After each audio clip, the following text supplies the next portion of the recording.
I've always been drawn to stories where the wild world collides with our own, sometimes with tragic consequences. Take the case of Lisa Hartwell, a dedicated runner in Colorado. She dismissed the local wildlife warnings, confident in her familiar routine. But her commitment to those early morning runs would soon put her in grave danger. It was October 7th, 2016. The affluent neighborhood of Wildwood Heights in Boulder, Colorado, was still quiet in the early morning darkness.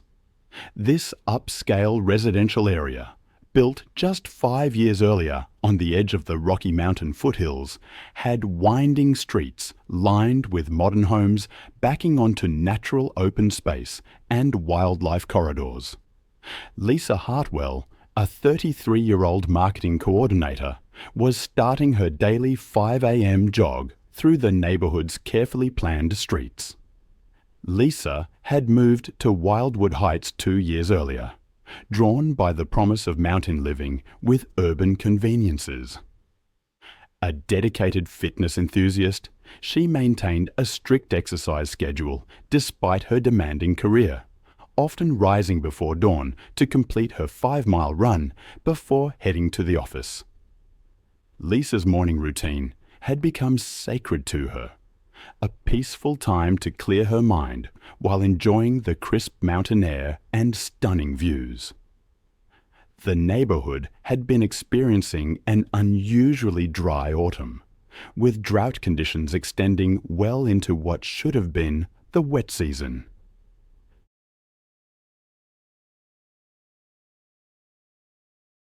Local wildlife officials had issued warnings about increased animal activity in residential areas. Deer, elk, and their predators were venturing closer to human settlements in search of water.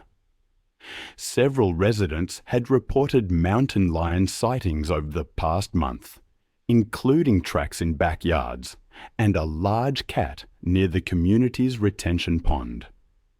Lisa had heard the warnings, but dismissed them as typical Colorado mountain living concerns. She continued her early morning runs without altering her route or carrying any deterrents, confident that her familiar neighborhood streets were safe. Mountain lions, also known as cougars or pumas, are North America's second largest wild cat species. Adult males weigh between 115 and 220 pounds. These powerful predators are perfectly adapted for hunting in mountainous terrain, possessing incredible stealth, speed, and jumping ability. They can leap vertically up to 15 feet and horizontally up to 45 feet. Mountain lions are primarily ambush hunters that rely on surprise attacks, typically targeting the neck and spine of their prey to deliver quick, fatal bites. As Lisa jogged through the pre-dawn darkness, she was completely unaware that a 140-pound male mountain lion had been stalking a mule deer through the drainage culvert beneath the street she was approaching. Lisa's approach disrupted the hunt, startling both the deer and the mountain lion.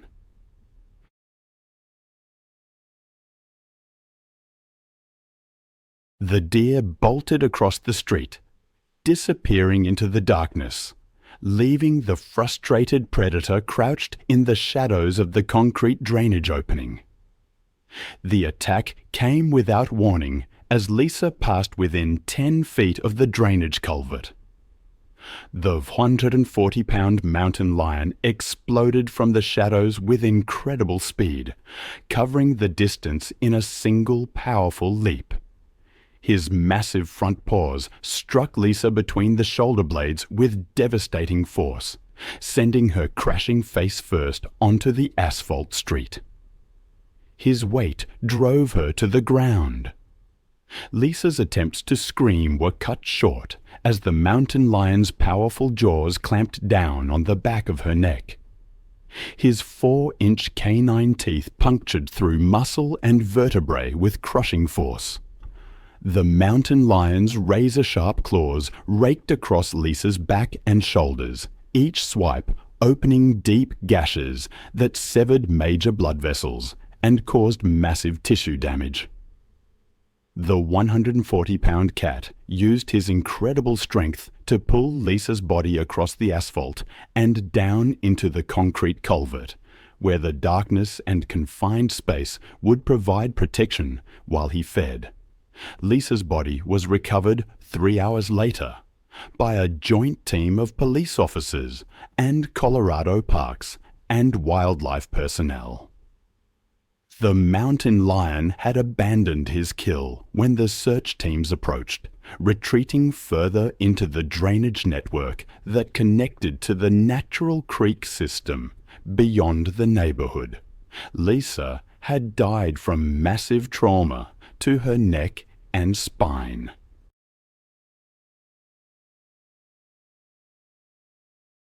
The mountain lion's killing bite proved instantly fatal. The investigation revealed that Lisa had been jogging along her usual route when she inadvertently interrupted the mountain lion's hunt, triggering the attack that cost her life. The mountain lion was tracked and euthanized the following day, after being located in the foothills above the neighborhood. Then there's the story of Felicity Grant.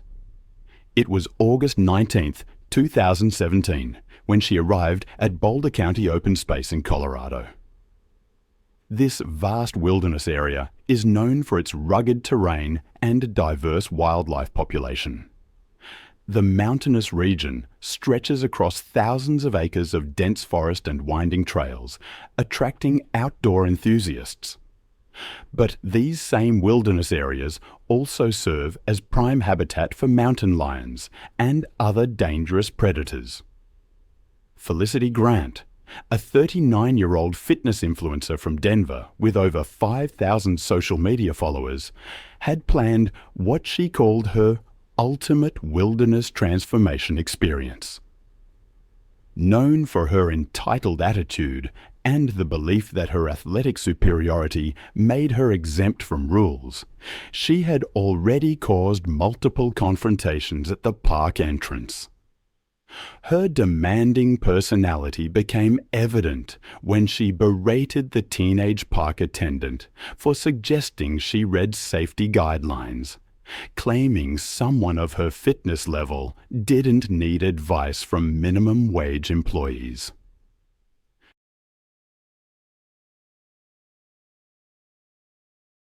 Park Ranger Tom Bradley had attempted to brief Felicity on recent mountain lion activity during her permit application process.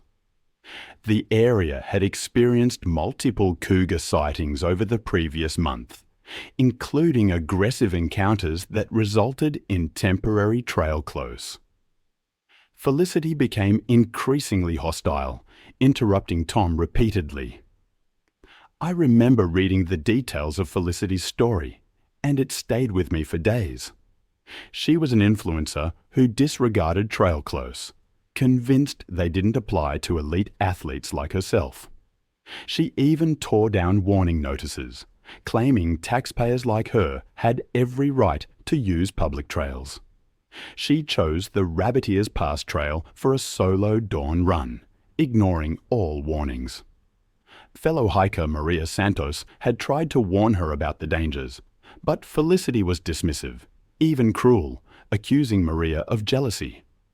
Mountain lions are apex predators, perfectly adapted for hunting in mountainous terrain. Adult males can weigh up to 180 pounds and mere over 8 feet long, with powerful hind legs that propel them 40 feet in a single leap. Their retractable claws, up to 4 inches long, grip prey, and their 4-inch canine teeth deliver fatal neck bites, severing the spinal cord.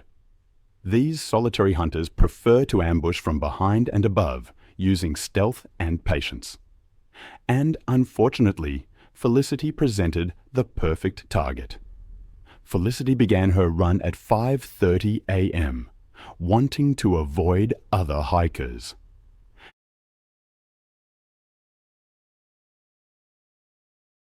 She wore noise-cancelling headphones and carried a backpack with raw steaks for a post-workout meal. Her erratic running, heavy breathing, and the scent of fresh meat created perfect conditions to attract a hunting mountain lion. A 140-pound male mountain lion, already hunting in the area, detected the scent of meat from over a mile away and began tracking her. The cougar stalked Felicity along the ridge, using rocks and trees for cover. As Felicity rounded a bend, the mountain lion positioned itself on a boulder about 15 feet above the path. When Felicity passed below, unaware due to her loud music and arrogance, the mountain lion launched a devastating aerial attack. The predator struck from behind with tremendous force, claws raking down her back, front paws wrapping around her shoulders and neck. The mountain lion's canine teeth found their target, clamping down on the back of Felicity's neck with surgical precision. Mountain lions kill prey by targeting the cervical vertebrae. This male executed the attack with deadly efficiency. His powerful jaws applied crushing press, over 400 pounds per square inch, directly to Felicity's spinal cord, severing the connection between her brain and body instantly. The bite penetrated deep into the neck muscles and fractured the vertebrae, causing immediate paralysis. The cougar maintained his grip, claws securing his position. His hind legs continued raking down her spine and legs, opening deep wounds that bled profusely.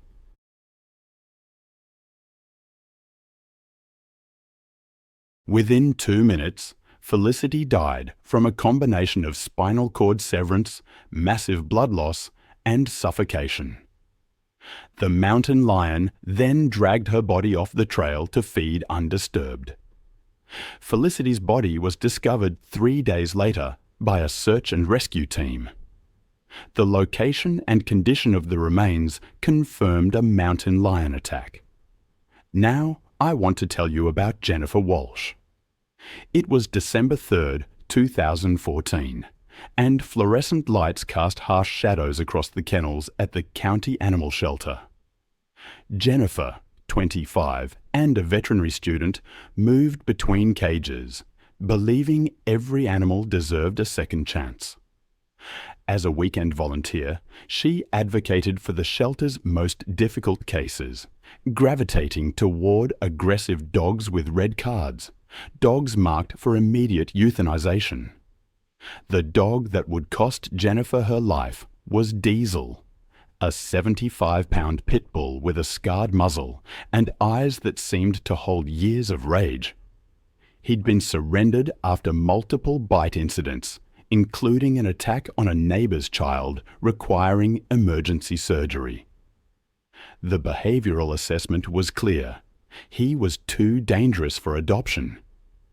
Scheduled for euthanization on Monday, Jennifer had been watching Diesel for 3 days, looking for signs of the gentle soul she believed existed beneath his aggressive exterior. She'd seen him pace restlessly, heard him growl, watched him destroy toys.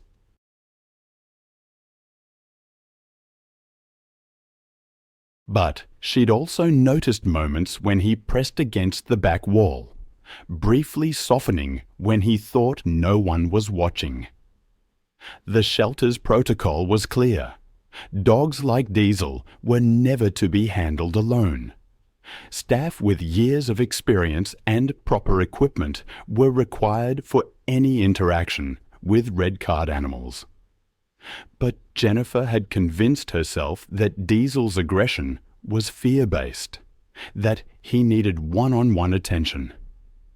On that December afternoon, with most staff busy, Jennifer made the decision that would cost her her life. She approached Diesel. There's a case that haunts me, a stark reminder that good intentions are no substitute for experience. It involves a dog named Diesel, a young woman named Jennifer, and a series of choices that ended in tragedy. It's a story often told in veterinary schools, a cautionary tale etched in blood. Diesel was in his kennel, and Jennifer approached with a slip lead and the key to the isolation room, a small, windowless space meant for behavioral evaluations. Diesel's reaction was immediate. Lips pulled back, yellowed teeth exposed, hackles raised, a low growl rumbling from his chest. His body language screamed danger. But Jennifer saw fear, not aggression. The moment the kennel door opened, Diesel's demeanor shifted. He seemed to assess Jennifer's position in the doorway. This hesitation gave her the false confidence to slip the lead around his neck and guide him to the isolation room.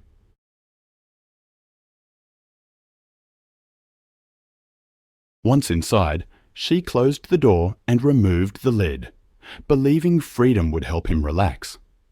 The room was small, just 8 by 10 feet, with concrete walls and nothing but a metal folding chair. Designed for safety, it offered nowhere to run. For several minutes, Diesel stood rigid, his eyes fixed on Jennifer. She sat in the chair, talking to him in a gentle, encouraging voice, unaware that she was being evaluated by a predator.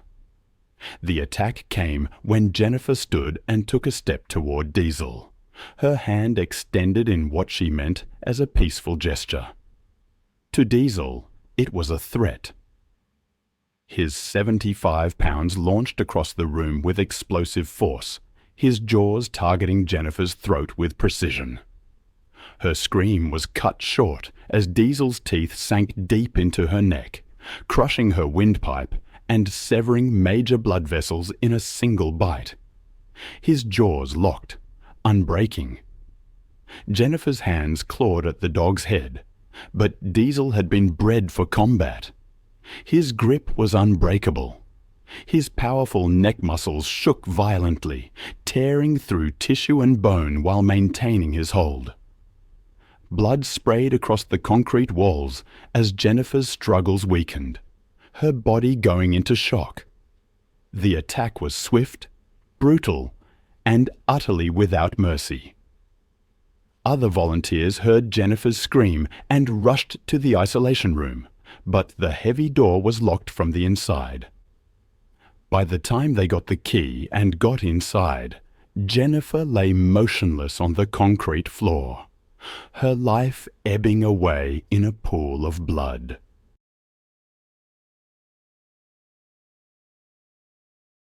Diesel stood over her body, his muzzle stained red, his eyes still burning with the same aggressive intensity that had marked him for euthanization.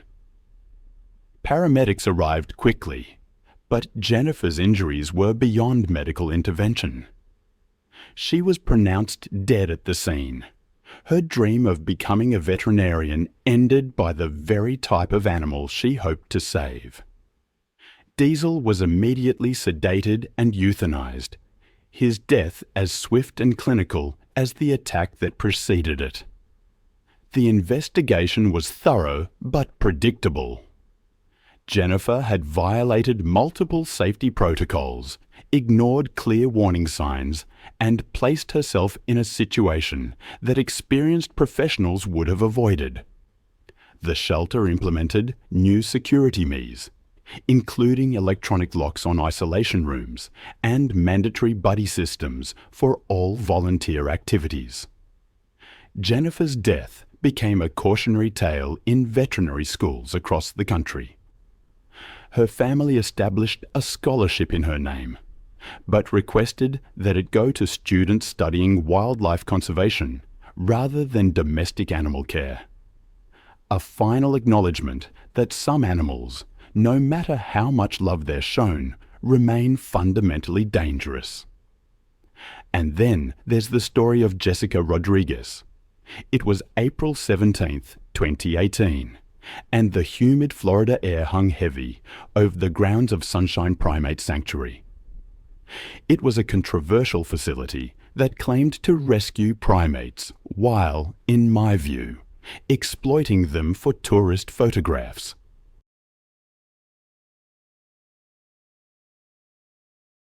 The 20-acre property housed over 30 primates in substandard conditions, generating revenue through photo sessions that legitimate sanctuaries would never permit. Jessica, a 31-year-old veterinary technician from Tampa, had visited the facility with her husband, Carlos, believing it was a legitimate conservation effort.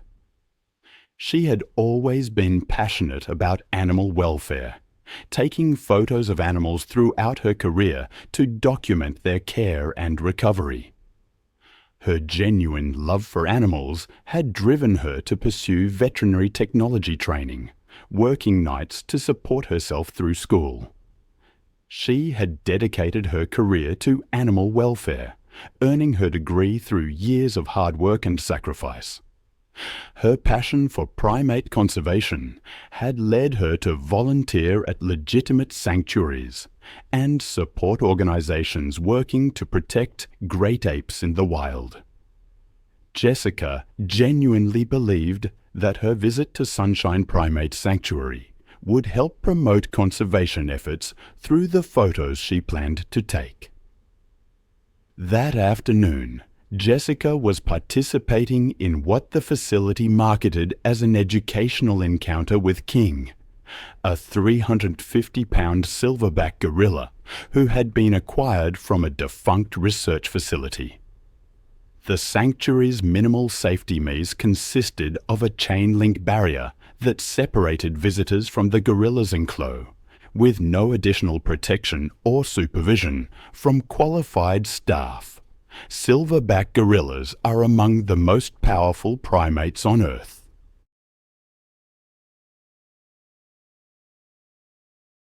Adult males can weigh up to 400 pounds and possess the strength of 10 grown men.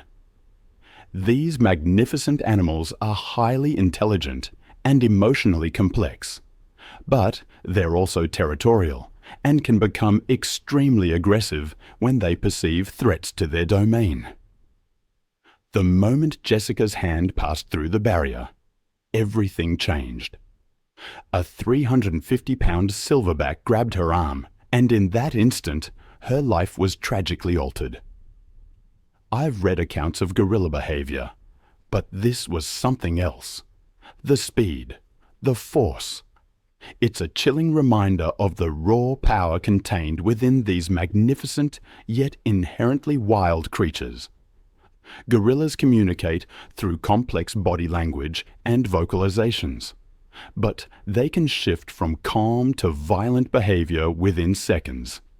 Their hands can grip with crushing force. Their powerful jaws hold sharp canine teeth capable of inflicting severe wounds. Jessica had approached the barrier, camera in hand, hoping to capture the gorilla's intelligence and emotional depth. The gorilla, named King, appeared calm, sitting near the fence. His massive frame relaxed as he observed the human visitors with apparent curiosity. She began photographing him, excited about the conservation message she could share through these intimate portraits. But then she decided to reach through the fence to touch King. She believed physical contact would create a more powerful image for her conservation advocacy.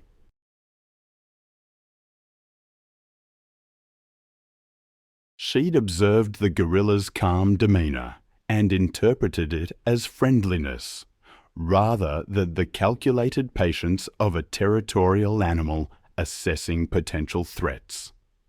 King's reaction was instantaneous and devastating. He grabbed her arm with crushing strength and pulled her against the chain-link fencing. Jessica's scream of shock and pain filled the facility as his grip tightened with bone-crushing force. Visitors tried desperately to free her, but the gorilla's strength was far beyond human capability to overcome. His massive hand maintained its crushing grip, while his other hand reached through the barrier to grab her head and shoulders, pulling her harder against the inadequate fencing. His territorial instincts drove him to continue the assault. His powerful hands inflicted devastating trauma to her head, neck, and arms. Her attempts to break free only seemed to increase his aggressive behavior, as he interpreted her struggles as continued threats to his territory. Her movements grew weaker as massive blood loss and crushing injuries overwhelmed her body. His grip never loosened as he continued to pull her against the barrier. His territorial fury focused entirely on eliminating what he perceived as an intrusion into his domain. Within minutes, her struggle ceased. His brutal assault proved fatal. The massive gorilla maintained his grip on her lifeless form, while displaying threatening behavior toward anyone who approached the enclave.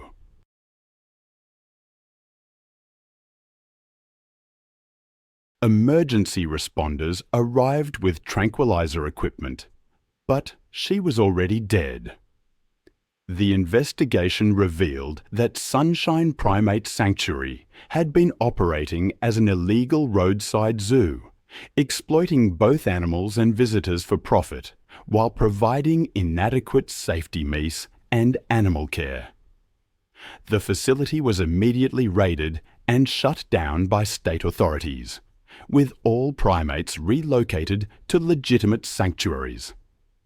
King was transferred to an accredited facility with proper containment and enrichment programs, where he could live out his remaining years in conditions appropriate for his species. Jessica's death prompted enhanced regulations for facilities claiming to operate as animal sanctuaries and stricter enforcement of existing wildlife protection laws. Her family established a foundation supporting legitimate primate conservation efforts, ensuring that her genuine passion for animal welfare would continue through organizations that truly protected great apes rather than exploiting them for profit. It was March 18, 2017. The upscale Asheville, North Carolina neighborhood of Mountain View Estates was experiencing the first warm evening of spring. The residential development, built on the slopes of the Blue Ridge Mountains, featured large lots with mature trees and natural landscaping that blended seamlessly with the surrounding forest.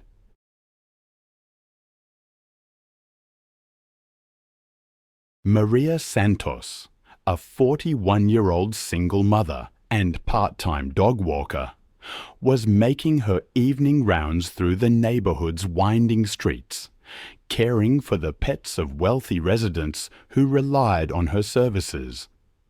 She had been working as a professional dog walker for 3 years, building a loyal clientele among Mountain View Estates' affluent homeowners, who appreciated her reliability and genuine love of animals. She often walked multiple dogs simultaneously, managing up to 6 animals at once while maintaining perfect control and ensuring each pet received individual attention. Maria's income from dog walking helped supplement her day job at a local veterinary clinic, allowing her to support her teenage daughter as a single parent. The Mountain View Estates development had been carved out of pristine mountain forest, with builders required to preserve mature trees and maintain natural wildlife corridors throughout the community. Recent construction of additional homes had disrupted established animal movement patterns, forcing bears, deer, and other wildlife to seek new routes through residential areas. The North Carolina Wildlife Resources Commission had issued warnings about increased bear activity in mountain communities, particularly as animals emerged from winter hibernation. Maria was aware of the wildlife warnings, but had never encountered any dangerous animals during her 3 years of walking dogs in the neighborhood.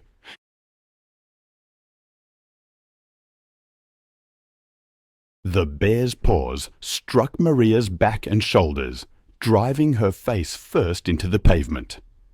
The bear's jaws clamped down on Maria's head and neck. Residents heard the commotion and called 911 while attempting to scare the bear away. The mother bear eventually retreated with her cubs toward the forest, leaving Maria motionless. Paramedics arrived, but were unable to save her. The investigation revealed that improperly secured garbage containers had attracted the bear and her cubs, creating the conditions for the fatal encounter. Wildlife officials relocated the bear family, and the community implemented new waste management protocols. Now, consider Rebecca Martinez. It was October 15, 2016. And the Georgia sun was setting over her 10-acre property. The constant barking of 40 rescue dogs echoed across the land. At 34, Rebecca had spent 8 years building her unofficial sanctuary, taking in dogs that other shelters wouldn't touch. Her recent divorce had left her financially strained and emotionally isolated. Her neighbors had grown used to the noise, though some whispered concerns about the woman who seemed to care more about dangerous animals than her own safety. She rarely left the property anymore, moving between encloses with hands scarred from countless bites. Friends noticed changes in her. She'd grown thinner, more withdrawn, speaking more about her dogs than anything else. Her ex-husband had tried to warn her about the dangers, but she dismissed his concerns.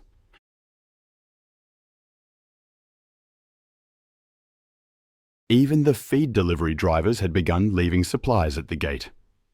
The main enclosure housed her 3 largest rescues: Rex, a 90-pound pit bull mix; Titan, an 85-pound Rottweiler cross; and Scar, a 75-pound mixed breed.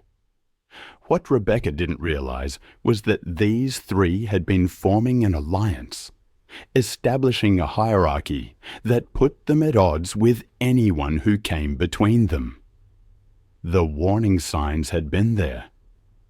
The 3 dogs had begun sleeping closer together, sharing food bowls, and displaying coordinated territorial behavior. They'd started following Rebecca's movements more intently during feeding times, their body language shifting from grateful anticipation to something more predatory. But Rebecca, exhausted from managing 40 animals alone, was emotionally invested in seeing progress. I've always found it haunting to think about what happens when the lines between savior and resource blur.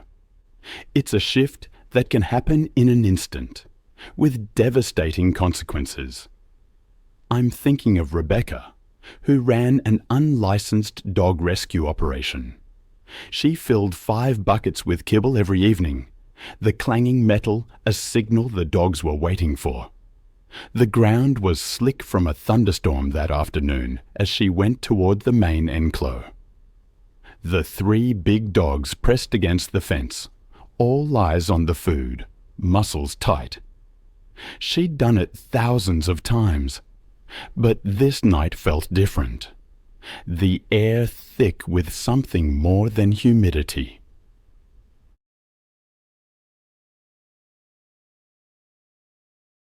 As Rebecca unlatched the gate and stepped inside, her boots slipped on the mud.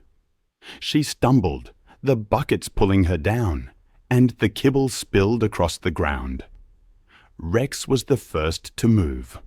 But as Rebecca tried to get up, something changed in his eyes. She wasn't the woman who saved him anymore. She was competition. The attack was sudden. Rex, all 90 pounds of him, slammed into Rebecca's chest, sending her back to the ground. His jaws clamped onto her shoulder, tearing through flesh.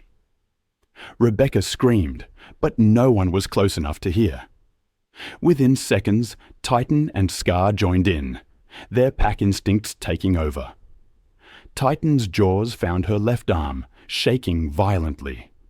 Scar circled behind, his teeth sinking into her legs, dragging her away from the gate. Rebecca fought, clawing at Rex's face, trying to break free.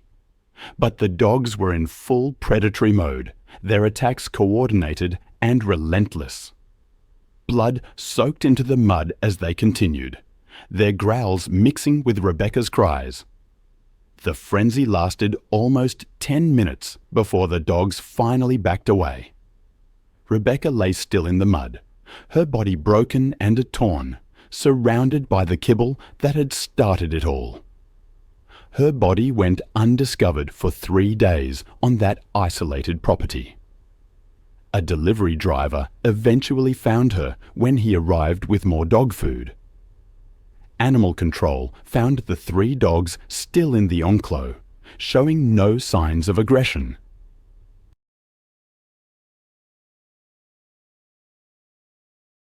Rex, Titan, and Scar were euthanized within hours, along with 12 other dogs considered too dangerous to rehome.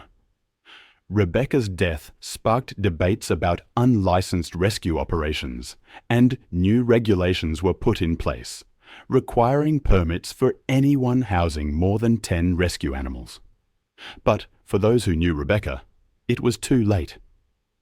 It was April 3rd, 2017, in Thor, France. Inside the Thor Zoo Safari Park, the wolf sector next to the bison paddock, meant to mimic the stillness of Yellowstone, seemed calm. But within the shadows of the pines, something alive and waiting stirred, a rhythm of movement that would soon break the silence. Camille Morel, a 29-year-old fitness instructor from Versailles, lived by routine. Her clients knew her for her precision and discipline. After 6 months of non-stop classes, she decided to spend a weekend at the Thor Zoo Safari, one of the few places near Paris where guests could experience a wilderness immersion without leaving the country.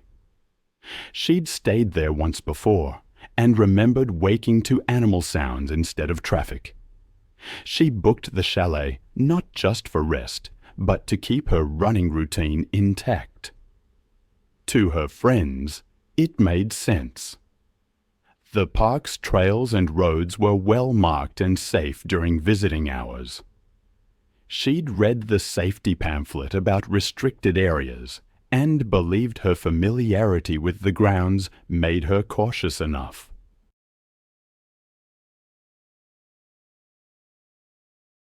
And when one of the workers received a call about a mechanical issue elsewhere, he left without confirming the gate was secure. The gate's interlock was meant to be re-engaged once staff passed through, but that step was missed. Around 7 a.m., Camille stepped outside with her phone and a small water bottle. She jogged down the gravel path bordering the guest area, seeing no posted. The wolves emerged from the trees, low to the ground, tails stiff, heads aligned. When I read that line, it stayed with me for days. Camille, the jogger, slowed, confused by their presence, thinking the barrier must be nearby. She'd seen them behind fences before.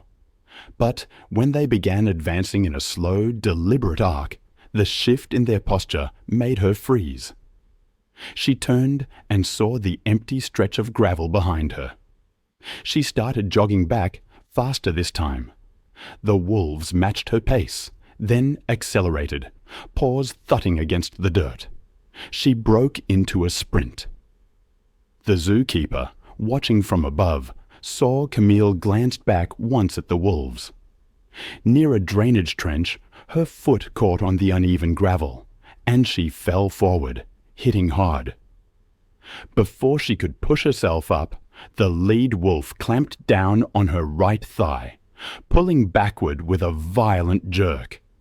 She twisted, trying to kick free, but another wolf lunged at her shoulder. Her scream carried across the enclosure, high and ragged. The zookeeper in the tower sounded the alarm and radioed the rangers.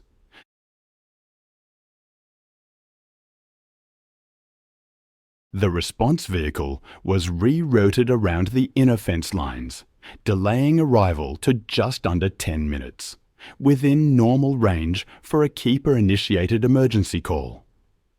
2 more wolves joined, surrounding her as she tried to crawl toward the ditch.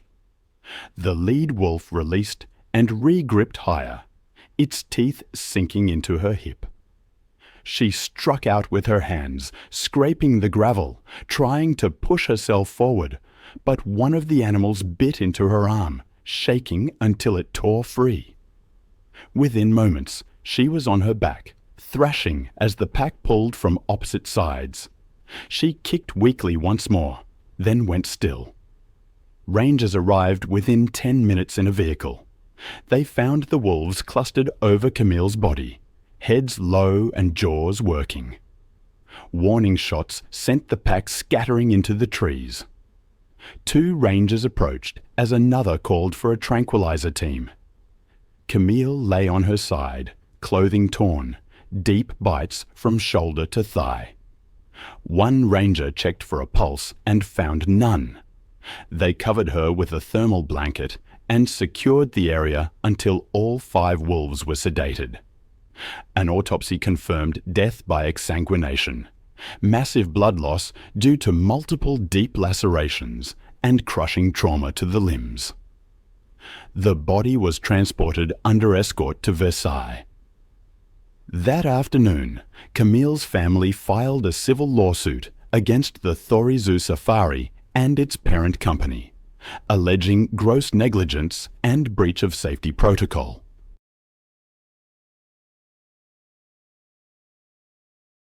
After a year of investigation and hearings, the court ruled in favor of the family. The park quietly settled without appeal. Following the incident, a criminal negligence inquiry and an independent enclo audit were conducted. Thorizu Safari implemented procedural retrofits, installing interlocks and alarms that trigger if any gate remains unlatched for more than 15 seconds. It was July 22, 2016. The scorching Oklahoma sun beat down on the dusty grounds of Wild Art Big Hat Sanctuary, a privately owned facility nestled among rolling hills 30 miles outside Tulsa. The 50-acre property housed over 20 rescued lions, tigers, and other exotic cats, in a collection of chain-link enclos that stretched across the rural landscape. The afternoon air shimmered with heat, while the distant sounds of roaring and pacing echoed from various habitats as the cats sought shade from the oppressive summer temperatures. Ashley Martinez, a 23-year-old college student from Dallas, had discovered the sanctuary through social media, while road tripping with her boyfriend Jake through Oklahoma's quirky roadside attractions. Ashley was constantly seeking unique photo opportunities for her personal memories, having grown up taking pictures at every family vacation and special event. Her phone was filled with daredevil shots from cliff edges, abandoned buildings, and extreme sports activities that showcased her fearless personality to friends and family.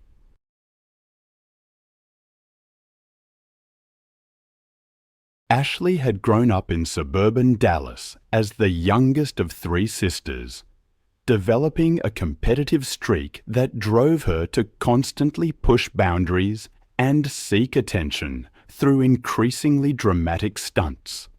Her psychology major at Texas Tech University had given her confidence in reading people and situations. But her academic knowledge didn't extend to understanding animal behavior. That afternoon, Ashley and Jacob paid the sanctuary's fee for a close encounter experience that promised visitors the chance to observe big cats during feeding demonstrations and educational presentations. The facility operated in a legal grey area, offering interactions that legitimate zoos and accredited sanctuaries would never permit. African lions are apex predators that retain all their wild instincts regardless of human contact or hand-rearing. Adult males can weigh up to 420 pounds and possess incredible strength, speed, and territorial behaviors that make them extremely dangerous in captivity. Lions are social animals with complex hierarchies, but they view humans as either threats to be eliminated or prey to be consumed. Their powerful jaws can deliver bite forces exceeding 650 pounds per square inch, while their razor-sharp claws can inflict fatal wounds with a single swipe. I've seen the aftermath of so many animal encounters, and each one leaves me with a familiar sense of unease.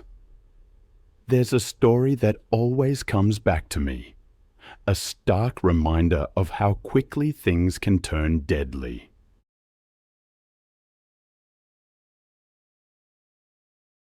It's about a woman named Ashley, a 400-pound lion named Caesar, and a single, fateful selfie. Ashley was visiting an animal sanctuary, and like many visitors, she was captivated by the animals. The owner of the sanctuary was sharing stories, perhaps embellished, about each animal's rescue. Caesar, a massive African lion, seemed remarkably calm, having been hand-raised since he was a cub. As the tour ended, Ashley saw an opportunity for a photo, the ultimate photo. She whispered her plan to her companion, Jake. She wanted a close-up selfie with Caesar, and she needed Jake to distract the sanctuary owner while she hopped over the barrier. While Jake kept the owner busy, Ashley quietly approached Caesar's enclosure and climbed over the 4-foot chain-link fence. The massive lion was resting about 10 feet away, his golden eyes following her every move, but showing no immediate aggression. Ashley crouched down, phone in hand, ready to capture the moment. But as she moved closer, Caesar's demeanor changed subtly. His ears flattened against his head, and his tail began to twitch. Then, with explosive suddenness, the attack came. Caesar's predatory instincts took over the moment Ashley adjusted her pose. Millions of years of evolutionary programming recognized her as prey in his territory. The 400-pound lion launched himself at her with devastating speed. Ashley's phone went flying as Caesar's massive paws struck her chest, driving her backward onto the ground.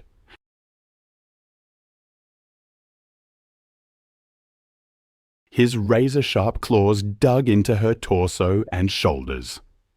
The lion's powerful jaws clamped down on Ashley's neck, his 4-inch canine teeth puncturing through muscle and vertebrae. Caesar's territorial instincts drove him to continue the assault. His claws raked across Ashley's body. His bite maintained its grip on her throat. Ashley's movements grew weaker as blood loss and spinal trauma overwhelmed her. Jake's screams brought the sanctuary owner running, but Caesar's aggressive posture made intervention too dangerous. Ashley was gone within minutes. Emergency responders arrived, but it was too late. The investigation revealed that the facility lacked proper permits and insurance, violating numerous state regulations.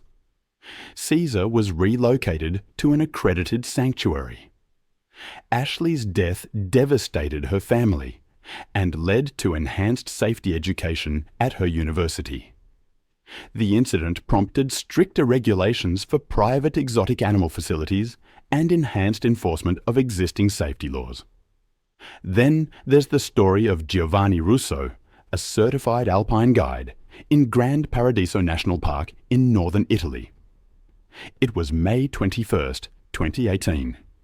Giovanni, his wife Elena, and a pair of hikers from Milan had finished dinner beside a dying fire, leaving a storage bag unsealed. Giovanni had worked those slopes for over a decade, leading trekking tours for tourists seeking an authentic mountain experience. He was known for his practicality, his ability to know when to turn back and when to press on.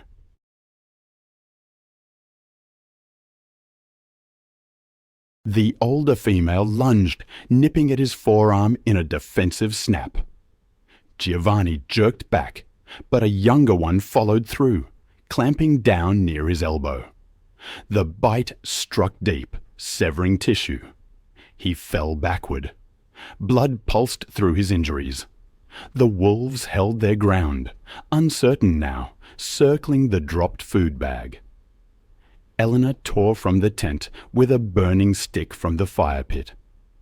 I've spent years studying the complex relationship between humans and the natural world, and some stories still haunt me. The Lawson family arrived at Sundarbans National Park in West Bengal, India, on July 15, 2016. What awaited them was a stark reminder of nature's unforgiving power. The park is a vast mangrove delta where the Ganges River meets the Bay of Bengal, a UNESCO World Heritage Site, but also one of the world's most dangerous ecosystems. The ancient mangrove trees rise from brackish water, their aerial roots creating an impenetrable network. Saltwater crocodiles lurk beneath the surface, and venomous snakes coil in the canopy above. It was into this world that the Lawsons ventured, unaware of the tragedy that awaited. Genevieve Lawson, a 42-year-old real estate agent from London, had booked the most expensive boat tour. She was, by all accounts, a demanding woman, unwilling to accept limitations. She'd already berated their local guide, Ravi, multiple times during the morning briefing, and her husband, David, seemed unable to moderate her behavior.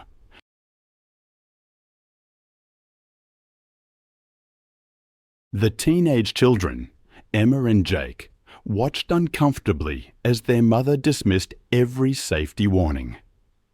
Ravi, despite his 15 years of experience, found himself intimidated by Genevieve's threats of negative reviews. The motorboat was equipped with safety barriers, meant to keep tourists safe from the apex predators. But Genevieve viewed these precautions as obstacles. She wanted authentic jungle photographs. The Sundarbans are the exclusive hunting ground for the world's largest population of Bengal tigers. These tigers are exceptional swimmers, uniquely adapted to this aquatic environment, and they have developed an unusual willingness to hunt humans in water.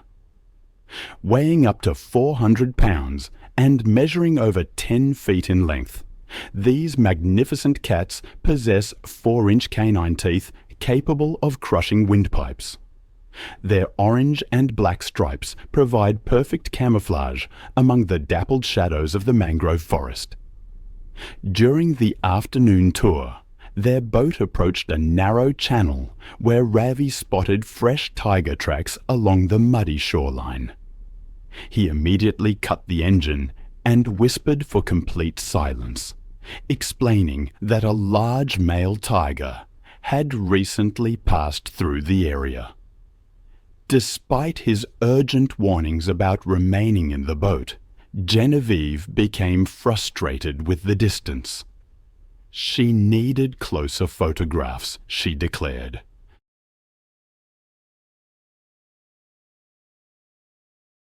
Against all protests, she stepped over the safety barrier and lowered herself into the chest-deep water, camera held high above her head, moving toward the mangrove shoreline.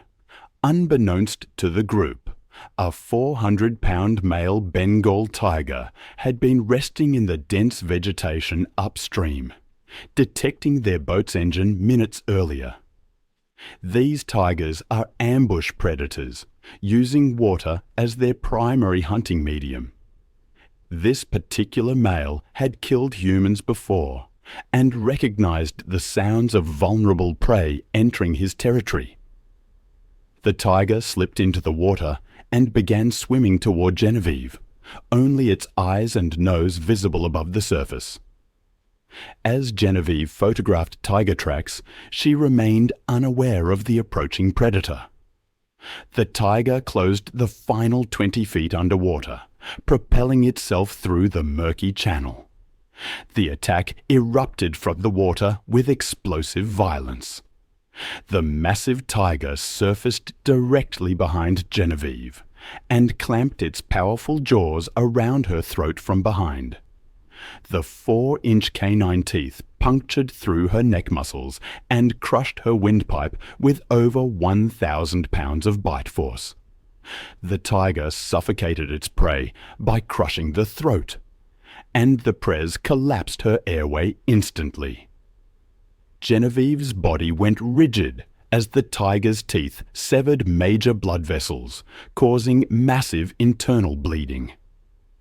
The predator's forelimbs wrapped around her torso, while its hind legs found purchase on her lower body, holding her in an inescapable grip.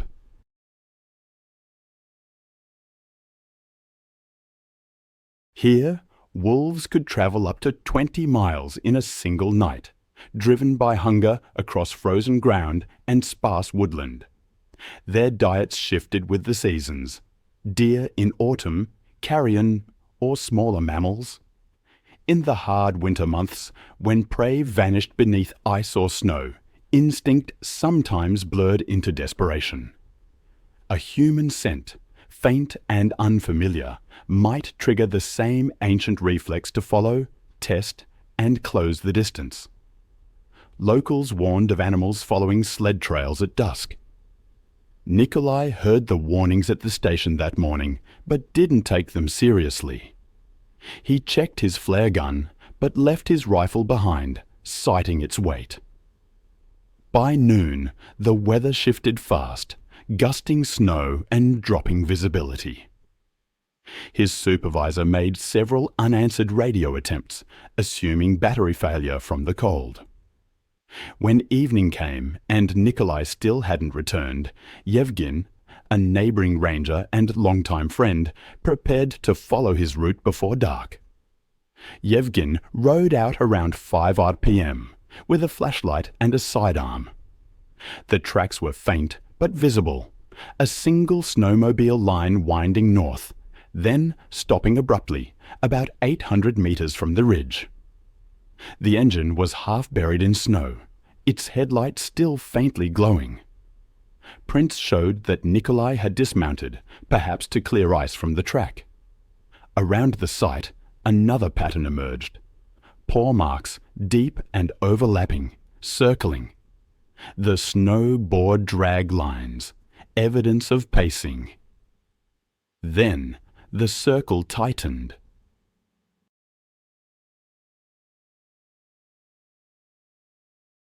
From that point, the scene unfolded through what Yevgen later described as a sequence of struggle. Human footprints turned erratic, moving backward. Closer inspection revealed a snapped branch at chest height and a torn glove 10 feet away. A smear of blood marked the snowmobile's side panel. 30 feet beyond, the snow showed clear impressions of multiple bodies pressing down, wolves and man. The wolves had likely approached silently, using the cover of snowfall and wind. Initial bites were to the legs, pulling him down. Blood spray against nearby birch bark indicated arterial injury within seconds. As the attack progressed, the evidence suggested coordinated movement. Bite patterns indicated coordinated restraint from multiple angles. His jacket was shredded along the spine, showing where one animal had clamped onto his back while another tore at the neck. Boot prints ended mid-stride, replaced by drag marks. Yevgen followed them cautiously, revolver drawn. The forest was unnervingly still. He found the body 30 meters downhill near a frozen stream. The snow around it was flattened and red. The wolves had likely fed briefly before retreating. Later investigations showed that the surrounding prints showed at least 4 individuals, 2 larger adults and 2 smaller juveniles. Yevgen radioed the base immediately. It took nearly an hour for a snow vehicle from the nearest post to arrive, by which time darkness had swallowed the clearing.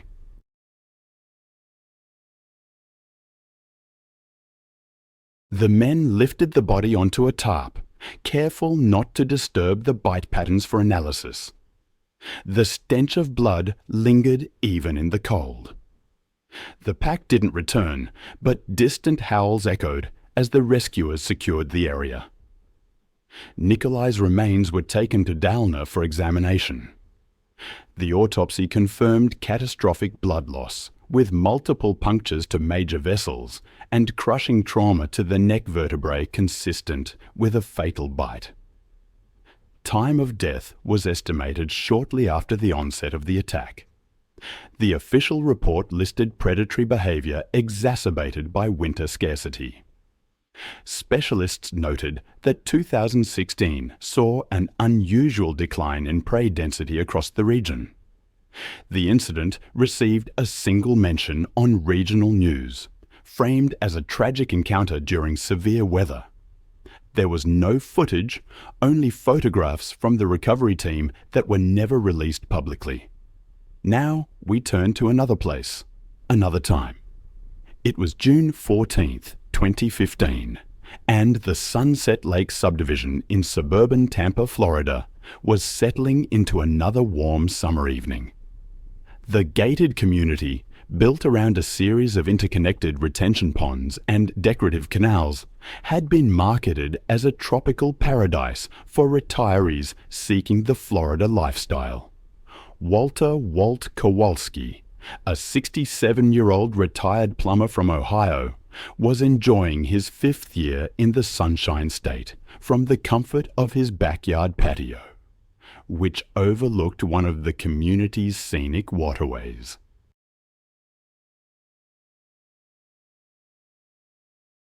Walt had moved alligators have remained virtually unchanged for over 200 million years. That fact alone is astonishing to me.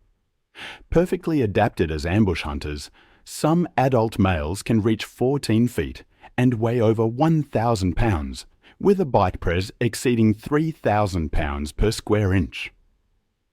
I've seen the force of those jaws up close, and it's a primal thing, a connection to a world far older than our own. Walt had moved to Florida after selling his plumbing business, drawn by the promise of year-round golf, fishing, and outdoor living that Ohio winters had denied him. He bought a modest ranch home with direct water access, a private dock where he could fish and feed the ducks that visited his backyard. His routine involved sitting on his patio with a cold beer, watching the sunset on the water while tossing breadcrumbs to the waterfowl. The Sunset Lakes community was built on reclaimed wetlands. Developers created retention ponds and canals to manage stormwater and add attractive water features. These artificial waterways connected to natural creek systems flowing into Tampa Bay, corridors for wildlife movement. Recent heavy rains had raised water levels, increasing wildlife activity. Walt had noticed more alligators, but, like most Floridians, he'd learned to coexist. Walt's regular duck feeding, however, created a reliable food source. Alligators are opportunistic feeders, consuming birds, fish, mammals, and occasionally humans who venture too close.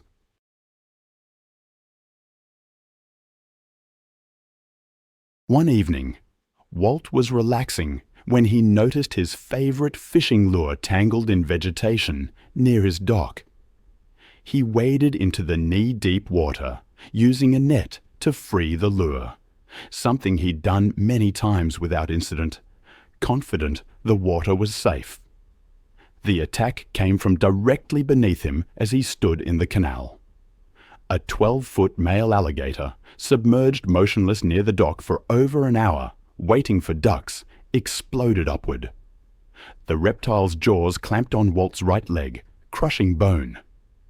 The 3,000 pounds of bite press fractured his femur and severed major arteries. The alligator initiated its death roll, spinning rapidly while maintaining its grip. The violent rotation dislocated Walt's hip and pulled him into the canal, where the gator's advantages became overwhelming. The alligator dragged Walt toward the deeper center of the canal. Within minutes, Walt's movements ceased as drowning and blood loss overwhelmed him. Emergency responders arrived within 10 minutes of the call, but the alligator had retreated with Walt's body. Police and wildlife officers worked through the night to locate and capture the reptile, safely extracting both the alligator and Walt's remains. The investigation revealed Walt's duck feeding had attracted the alligator, leading to the fatal attack. Walt's death prompted immediate changes to water safety protocols, including warning signs around all ponds and canals.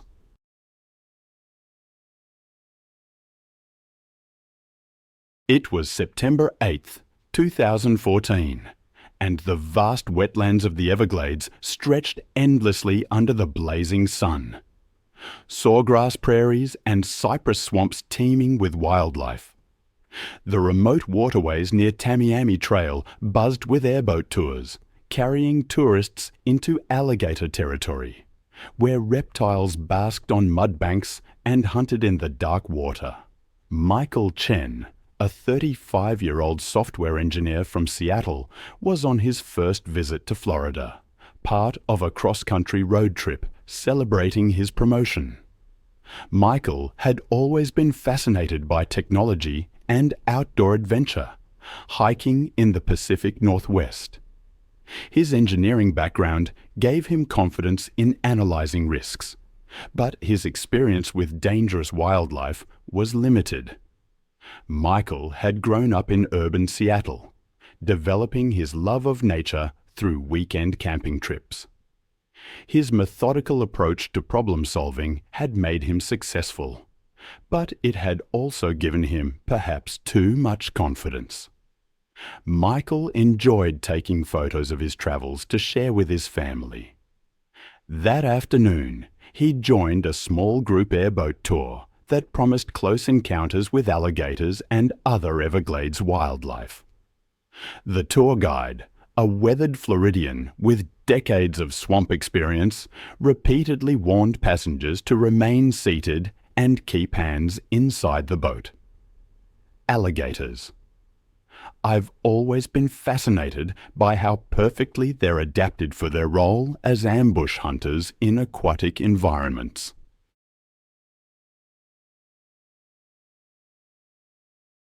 Did you know that adult males can reach lengths of 14 feet and weigh over 1,000 pounds? Their jaw muscles can exert over 3,000 pounds of press per square inch. They can even launch themselves partially out of the water with explosive force. Anything moving near their territory is viewed as either prey or a threat. I remember reading about an airboat tour that had been progressing smoothly for nearly an hour when the guide spotted a massive alligator sunning itself on a mud bank. It was about 20 feet from their position. The reptile was an exceptional specimen, easily 12 feet in length and weighing over 800 pounds. Its prehistoric form perfectly motionless in the afternoon heat. One of the passengers, Michael, began photographing the magnificent predator, excited to capture images of such an impressive wild animal to show his colleagues back in Seattle. However, his enthusiasm quickly overcame his caution as he leaned farther over the boat's edge to get closer shots of the massive alligator. The fatal moment came when Michael's phone slipped from his grip and began falling toward the dark water. Without thinking, Michael lunged forward and extended his body over the side of the airboat, desperately trying to catch his expensive device before it disappeared into the swamp. The massive alligator had been monitoring the boat's presence with predatory patience.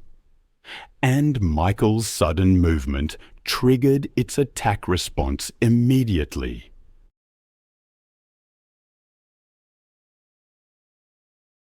Emergency responders arrived within the hour, but Michael's body was not recovered until the following day, when wildlife officials located the massive alligator and retrieved the remains. The tour company immediately implemented physical barriers around all passenger seating areas and enhanced safety briefings for future tours. Michael's death prompted his family to advocate for stricter safety regulations in the wildlife tourism industry. The incident highlighted the deadly consequences of ignoring safety warnings around apex predators and became a cautionary tale about the dangers of prioritizing photography over personal safety. I also remember reading about Maria Santos.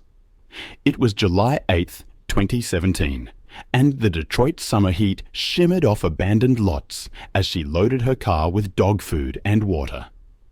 At 28, she'd spent 5 years walking dogs by day and feeding Detroit's feral population by night. Recently laid off, she'd been spending more time in dangerous neighborhoods, trying to help animals most people considered beyond saving. The economic collapse had hit Detroit hard, leaving entire neighborhoods abandoned and creating perfect breeding grounds for packs of wild dogs. These weren't lost pets. They were second and third generation feral animals that had never known human kindness, surviving by scavenging and defending territory with savage efficiency. Maria's regular route took her through 6 abandoned lots, each home to a different pack.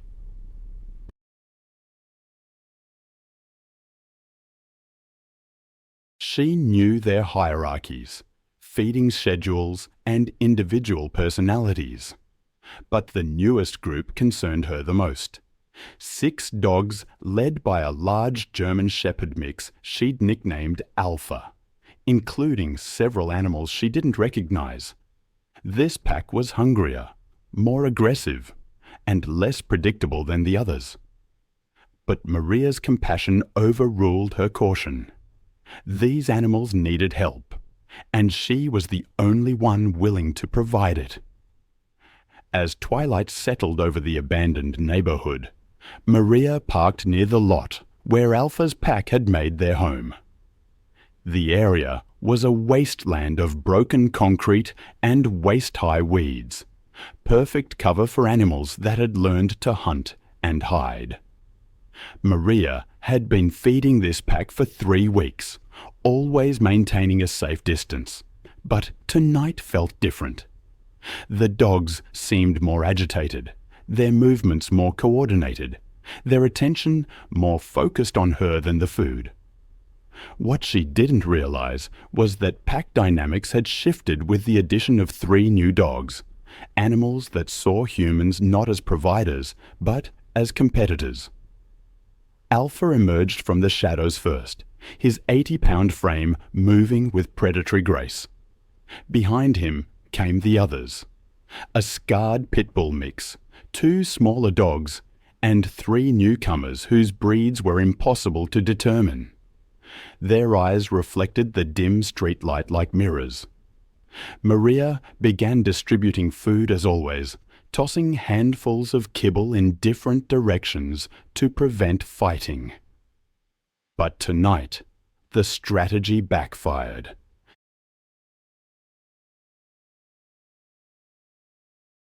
Instead of dispersing to eat, the dogs began to... There's a chilling truth I've learned from years of research. Even kindness can be misinterpreted in the wild. I remember reading about Maria, a woman who tried to help a pack of stray dogs. She fed them, cared for them, likely saw them as creatures in need. But one day, her simple act of stepping in to break up a fight turned fatal. The pack turned on her. It wasn't that they were inherently evil, but their instincts, sharpened by survival, saw her as a threat, competition for resources. Alpha, the presumed leader, attacked first, and the others followed.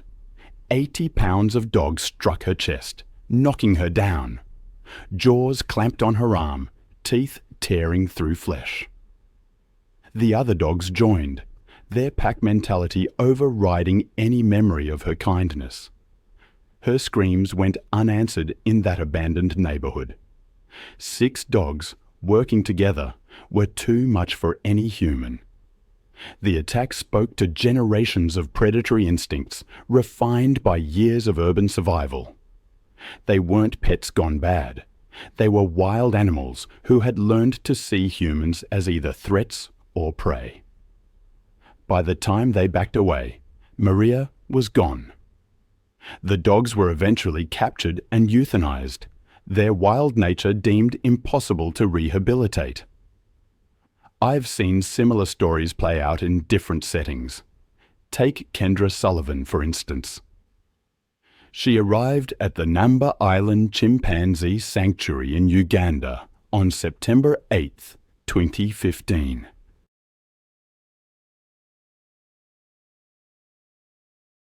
It was a sanctuary for orphaned and rescued chimps, a 100-acre forested island on Lake Victoria. Kendra, a wildlife photographer, was there to document the rehabilitation work. She was known for her fearless approach, capturing intimate portraits of animals. Her experience with domestic animals had led her to believe she understood animal behavior, that it transcended species. But Dr. James Mukasa, the sanctuary's director, and Peter Sally, a caretaker, grew increasingly concerned. She dismissed their safety briefings and demanded access to restricted areas. The sanctuary housed 49 rescued chimpanzees, many traumatized. Despite rehabilitation, they retained their wild instincts, making them extremely dangerous. Chimpanzees are incredibly powerful, 5 times stronger than an adult human. Their grip strength can crush bones, and their canine teeth are over 2 inches long, designed for defense and dominance. Kendra became frustrated with the viewing restrictions. She wanted access to the maintenance areas where staff entered the enclose. Dr. Mukasa repeatedly explained that these areas were off limits due to the danger of direct contact with the chimps. But while the group was observing the animals, Kendra noticed an unlocked gate leading to a maintenance corridor. She slipped away, believing her experience had prepared her for anything. The maintenance area brought her within reach of Boso, the sanctuary's dominant male.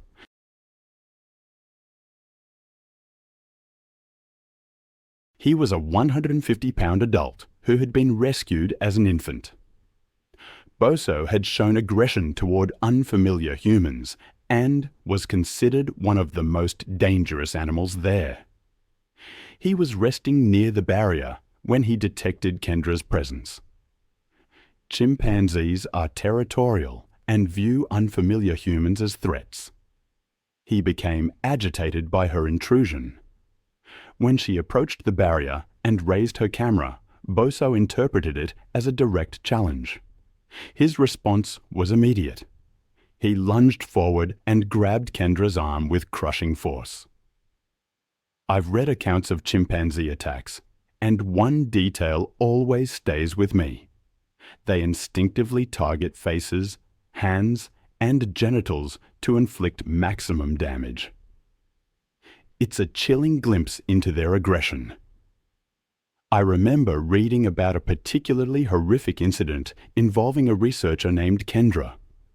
Her bones fractured immediately when a chimpanzee, with a force of 1,300 lb per square inch, pulled her against the barrier. The chimpanzee, named Boso, was immensely strong. He targeted Kendra's face and neck with his canine teeth, which were over 2 inches long and razor sharp. He tore into her as she was pinned against the barrier. His hands ripped at her clothing, and his feet kicked at her torso.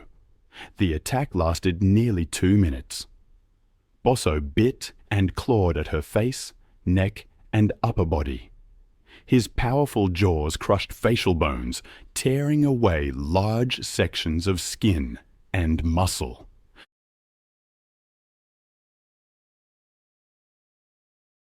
David Lasky was 45, a part-time wildlife photographer who lived just outside Prince Albert with his wife and teenage son. He'd spent years tracking animal behaviour through remote cameras, learning to move silently and read patterns in snow. Photography was both his passion and a source of side income. His real job was at a lumber supply store, but weekends were for the woods. His cousin Jeff, 42, often joined him on winter runs to retrieve SD cards from trail cams. They had grown up hunting and fishing together, though neither carried a firearm anymore. That weekend, after a light snowfall, late-season hunger had made local deer scarce, and David wanted to check a set of cameras he'd left by a frozen creek north of Waskew Lake. They'd heard distant howls before, never close. David believed wolves avoided humans by instinct. The plan was simple: a 2-hour ride by snowmobile, a short hike to the cameras, and back before dusk. Wolves in the region were typically grey, thick-coated animals averaging about 90 pounds. They moved in tight family groups of 4 to 8. Their strength lay in coordination, silent pursuit, strategic circling, and patience, rather than outright speed. Under normal conditions, they avoided people entirely, focusing on deer and moose along the forest edges. The men dressed in insulated gear and carried only a single red flare for safety.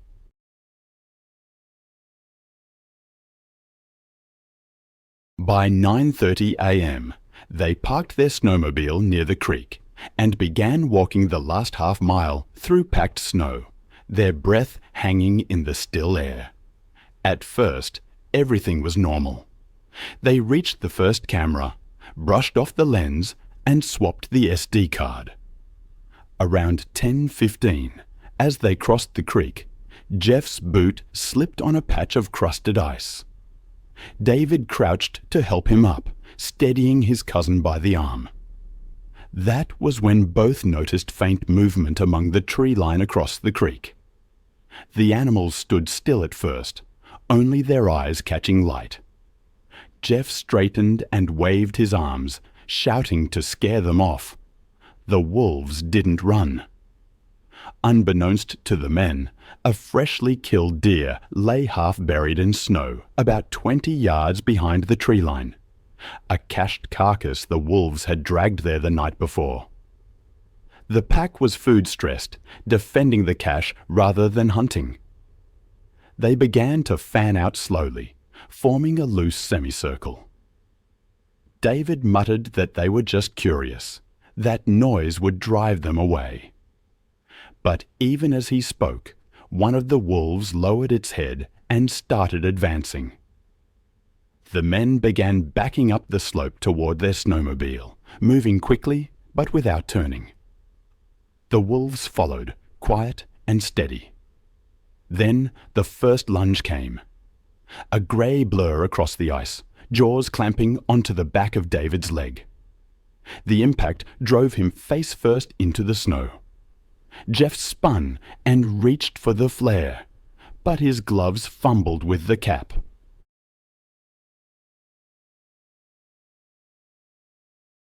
Two more wolves broke from the trees, bounding fast, their paws sending up bursts of white powder. David tried to kick free, leaving streaks of blood against the snow. He managed to roll onto his back and swing an arm, hitting one wolf across the muzzle with his camera bag, but another struck from the side, teeth finding his shoulder. Jeff finally snapped the flare to life, the red flame hissing. He swung it toward the animals. One wolf snarled and darted back, fur singed along its flank, but the others held ground. David was on his knees now, one hand pressed to his thigh, blood pumping dark and fast through his fingers. He tried to rise, but his leg gave out beneath him.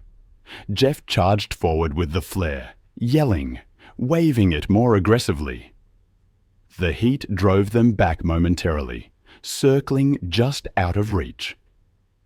David slumped sideways. I've spent years studying how wild animals interact with humans, and sometimes the line between curiosity and tragedy is heartbreakingly thin. Consider the case of David, up in the Canadian wilderness. Jeff swung the burning flare, its hiss cutting through the frigid air.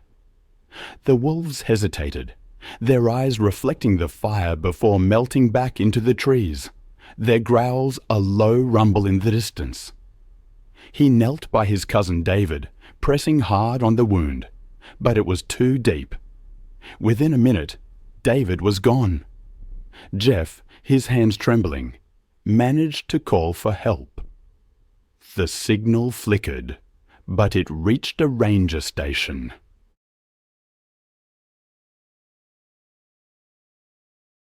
"40 minutes later, authorities arrived by snowmobile to find Jeff sitting beside the body, shaking uncontrollably.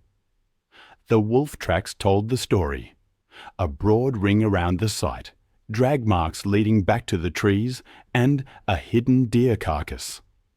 The official report listed the cause of death as blood loss from trauma to the femoral artery, consistent with large animal bites. Conservation officers and wildlife agents closed the area within the hour. DNA samples were taken, and the pack was eventually trapped and relocated far north. Wildlife biologists believed the wolves were defending a food cache, not actively hunting. But that distinction offered little comfort. Then there's the story of Kevin Chen.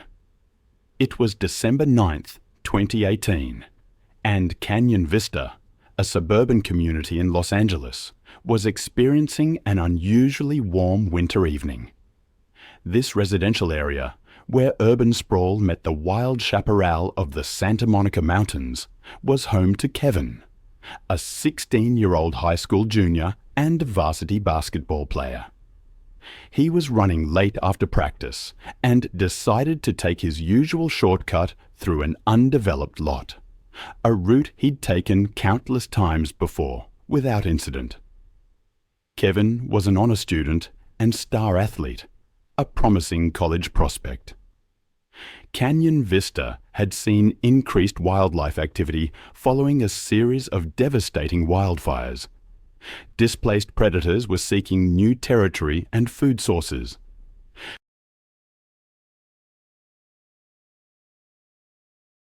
Local authorities had issued warnings about mountain lion sightings, but most residents saw them as routine precautions. Kevin was aware of the warnings, but had never encountered any dangerous animals. He usually moved quickly, confident in his familiarity with the terrain and his athletic ability.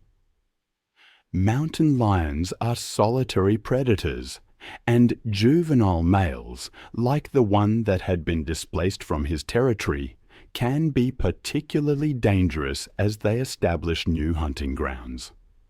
They're less skilled at hunting natural prey and may target easier victims, including domestic animals and, occasionally, humans. They are capable of incredible stealth, stalking prey for extended periods before launching surprise attacks. As Kevin jogged through the overgrown vacant lot, he was unaware that an 80 lb juvenile male mountain lion had been using the area as a hunting ground. The mountain lion had been stalking Kevin for several hundred yards, moving silently through the dense brush. The attack came from behind as Kevin moved through a dense section of chaparral. The mountain lion launched himself from the brush, landing squarely on Kevin's back. The impact drove Kevin face first into the rocky ground, while the cat's claws found purchase in his shoulders and back. The mountain lion's jaws clamped down on the back of Kevin's neck, his canine teeth puncturing through muscle and vertebrae. Kevin's attempts to fight back with his backpack were futile.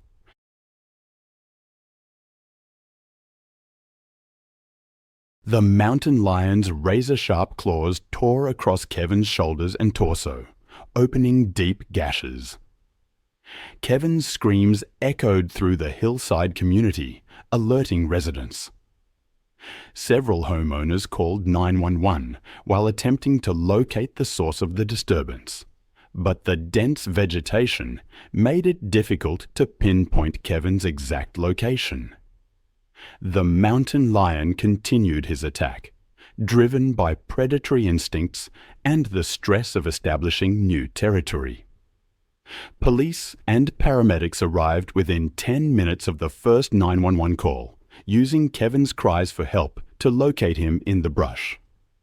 There's a story that haunts me, one of a mountain lion displaced by wildfires, driven into a residential area. It ended tragically for a man named Kevin, who died from his injuries after the encounter. I think about the fear and desperation that must have driven that animal, and the sudden, brutal end to Kevin's life. It reminds me how easily the wild and the human can collide, with devastating consequences. The aftermath of Kevin's death led to some changes. The city fenced off vacant lots in hillside communities and developed new wildlife management protocols. The Canyon Vista community implemented safety MEs, motion sensor lighting, emergency communication systems, and wildlife awareness training. Kevin's family even established a memorial foundation to support wildlife safety education. Then there's the story of Brandon Walsh. November 3rd, 2015, at the Loner Exotic Ranch.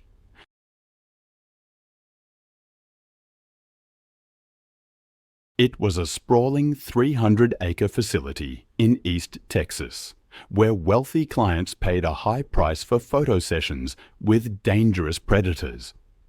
It was a place operating in the shadows, offering interactions that no accredited zoo would ever permit. Brandon, a 27-year-old personal trainer from Houston, had found out about the ranch through word of mouth. He was passionate about fitness and adventure, always looking for a challenge. He'd saved for months to afford this experience, viewing it as the ultimate test of courage around dangerous animals. He had a reputation for helping clients overcome their fears, but perhaps his success made him overconfident. He paid the rancher's fee for a private photo session with Sasha, a 300-pound female Bengal tiger. The ranch owner, a former circus trainer, supervised, emphasizing the dangers. Bengal tigers are powerful predators. Adult females can weigh up to 350 pounds, with incredible strength, speed, and hunting instincts. They're solitary animals that can become aggressive when their space is violated. Their jaws can deliver bite forces exceeding 1,000 lbs per square inch, and their claws can grow up to 4 inches long. The photo session began with Brandon outside Sasha's enclos, maintaining a safety barrier. But he quickly became frustrated with the distance. He wanted closer contact. He convinced the ranch owner to allow him closer access to Sasha, arguing that his conditioning and confident energy would keep the tiger calm.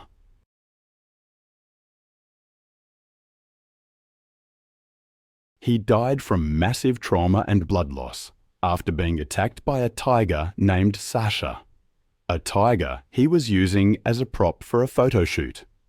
The ranch was operating illegally, without permits or insurance, and now it's permanently closed. It always strikes me how easily things can unravel, how quickly neglect can turn deadly. Take the case of Tommy Rodriguez in Missouri, August 19, 2013. The heat was oppressive. The stench of decay hung heavy over his remote property. He was running an illegal puppy mill, and financial desperation had pushed him to cut corners, fatal corners.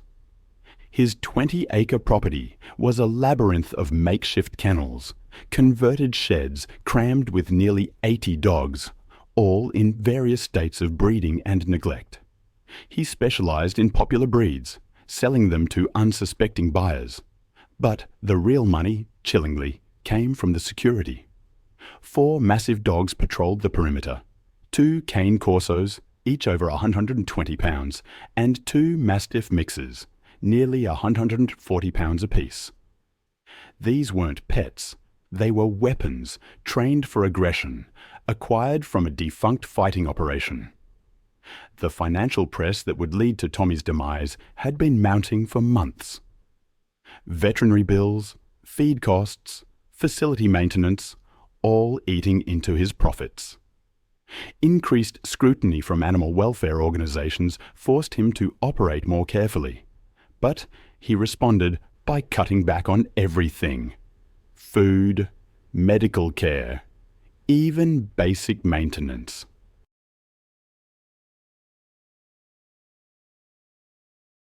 The guard dogs, once fed premium meat, were reduced to scraps and cheap kibble. He didn't realize that hungry guard dogs are exponentially more dangerous. Hunger sharpened their predatory instincts, made them more territorial, reduced their tolerance for human presence. The dogs, once content to patrol, now saw everything on the property, including Tommy, as potential competition for scarce resources. For weeks, the dogs had been showing signs of increased aggression. They fought among themselves over food, marked territory more aggressively, showed less deference to Tommy's commands. A smart operator would have recognized the warning signs. But Tommy was desperate, distracted, dangerously overconfident. On that sweltering August night, Tommy made his final rounds, checking on breeding females and security systems. It was past midnight, the Missouri countryside silent except for distant barking and the hum of inadequate ventilation fans. He carried a flashlight and a metal rod, but his mind was on financial calculations, not the danger lurking in the shadows. The guard dogs had been without food for 3 days, not by design, but because Tommy had been too busy dealing with a sick litter to maintain their feeding schedule. Their hunger had reached a critical point where survival instincts overrode years of conditioning. They were no longer guard dogs protecting property. They were predators looking for their next meal.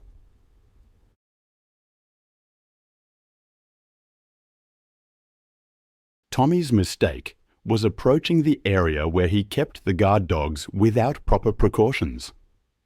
Normally, he would have fed them first, but financial stress and exhaustion made him careless, and he walked directly into their domain, carrying nothing but a flashlight and false confidence.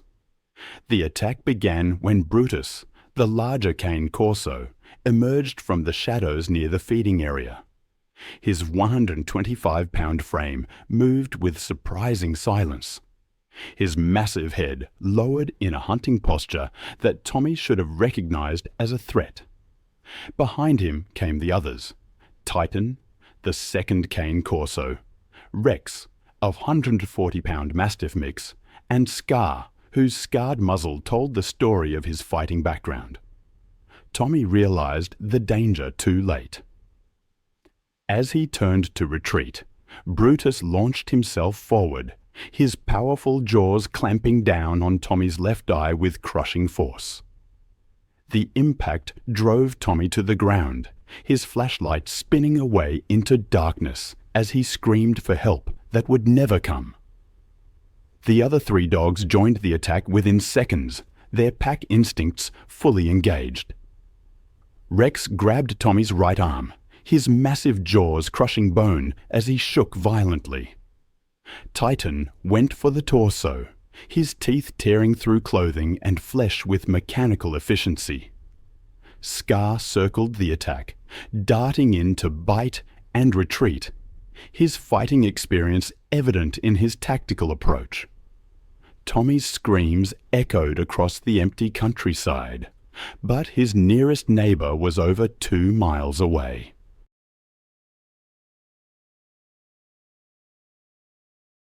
The dogs worked with the coordination of experienced predators. Their attacks focused on disabling their prey rather than killing quickly. They had learned patience in their previous lives, and hunger had made them methodical in their violence. The assault continued for nearly 20 minutes, the dogs taking turns feeding on Tommy while he was still alive. His struggles grew weaker as blood loss and shock took their toll, but the animals showed no mercy.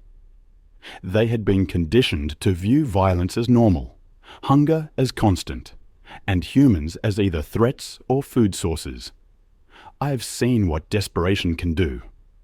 Tommy, who ran one of Missouri's largest illegal puppy mills, met an end that still haunts me. His body, broken and partially consumed, was found near the feeding area, surrounded by the very animals he exploited. The guard dogs, driven by hunger, had turned on him. For 3 weeks, his remains went undiscovered, the dogs continuing to feed while others starved in their kennels. The stench of death eventually led authorities to a scene of unimaginable horror. Tommy's death brought an end to his cruel operation, but the cost was immense. The animals he'd used for profit became his executioners, their hunger transforming them into the monsters he tried to create. It was August 22nd, 2014, a sweltering summer afternoon in the exclusive Cypress Point community, nestled on the edge of the Florida Everglades.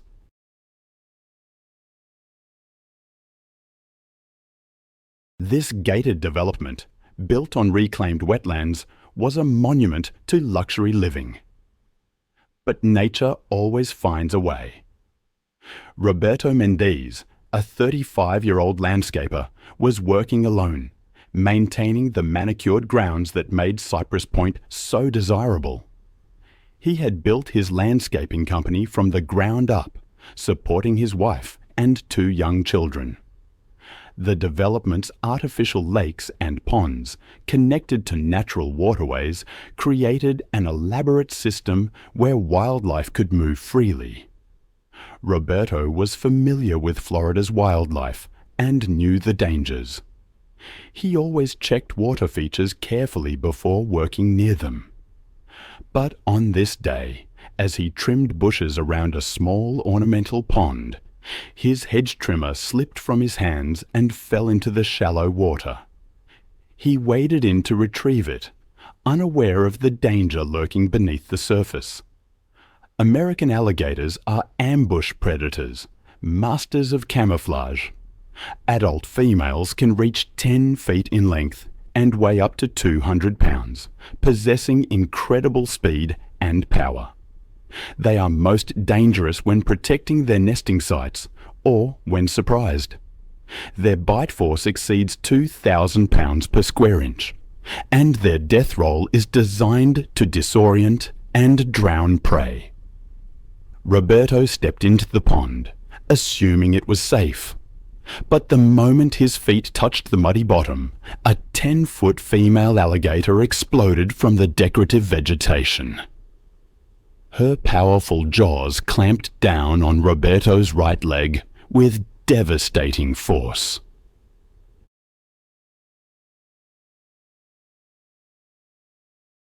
Chen tried to explain the dangers. Tara dismissed her as jealous and incompetent. Tara had somehow convinced herself that her graduate student status and expensive booking entitled her to special treatment. She threatened to ruin the company's reputation and file lawsuits if the crew didn't provide her the extreme experience she demanded. Her disregard for safety reached its peak when she suggested the crew members enter the water first to test the shark's temperament. The waters around Neptune Islands are home to some of the largest great white sharks on Earth, apex predators ruling these seas for over 400 million years. These magnificent hunters can reach lengths of over 20 feet and weigh over 4,000 pounds, with massive heads and rows of razor-sharp serrated teeth. Each tooth, up to 3 inches long, is designed to slice through flesh and bone. They possess the most powerful bite force of any living creature, capable of exerting over 4,000 pounds per square inch of crushing prise. The crew had successfully attracted several great whites using a carefully prepared chum mixture. Among them was a massive 18-foot female, estimated to weigh over 4,000 pounds, feeding aggressively on the bait. This enormous shark circled the boat with calculated precision, investigating the steel diving cage. Before entering the water, Tara secretly loosened the connections on her diving regulator, planning to fake an equipment malfunction that would justify exiting the cage.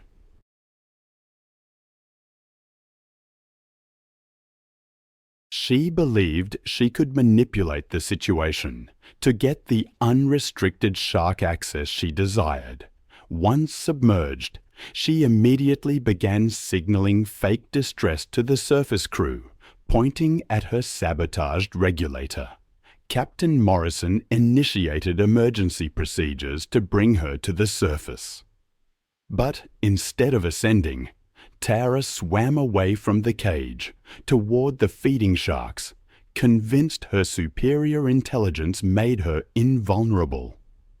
Her erratic swimming movements created the exact kind of distressed prey behavior that triggers great white hunting instincts. The massive female great white detected Tara's panicked movements and abandoned the chum bait to investigate this new potential prey.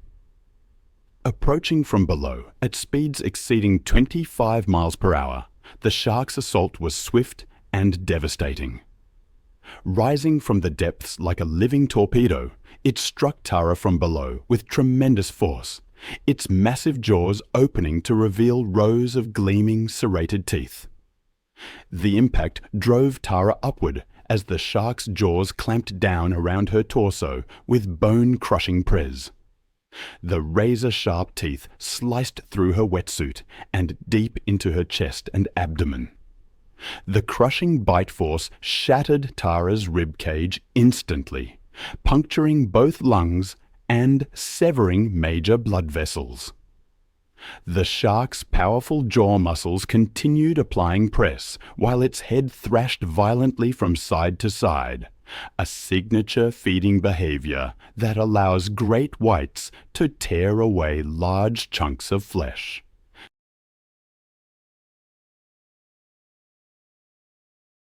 The violent shaking motion severed Tara's body at the waist, separating her upper and lower torso. I've seen firsthand how quickly things can turn fatal in the wild. There's a case that always comes to mind, the story of a woman named Tara. She believed her money could shield her from the realities of nature, even when shark cage diving. She was tragically wrong. The investigation revealed that she'd deliberately sabotaged equipment and ignored safety protocols. It's a stark reminder that respect for nature is paramount, regardless of perceived safety measures. Her story ended with massive blood loss and traumatic shock as a shark consumed portions of her body. Then there's the story of Harold Thompson, or Hank, as everyone called him. It was March 22nd, 2015, and the Alabama sun was beating down on his property, where the barking of dogs echoed from kennels scattered across 5 acres of red dirt. At 71, Hank moved slowly between the enclose, carrying water with the confidence that came from 20 years of dog breeding. He and his wife, Martha, had built their operation from nothing, specializing in Rottweilers and German Shepherds. What had started as a hobby had grown into a modest business, with 8 breeding females and 3 males producing litters they sold across the southeast. But age, it seems, had made Hank careless about safety protocols. In his younger days, he never would have entered a kennel alone, especially with breeding males during territorial phases.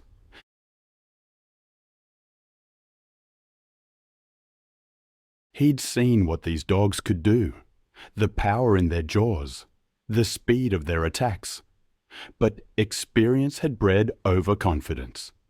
The centerpiece of their operation was Brutus, a 130-pound Rottweiler whose massive frame made him their most sought-after stud. At 4 years old, he was in his prime, with a bloodline tracing back to German working dogs.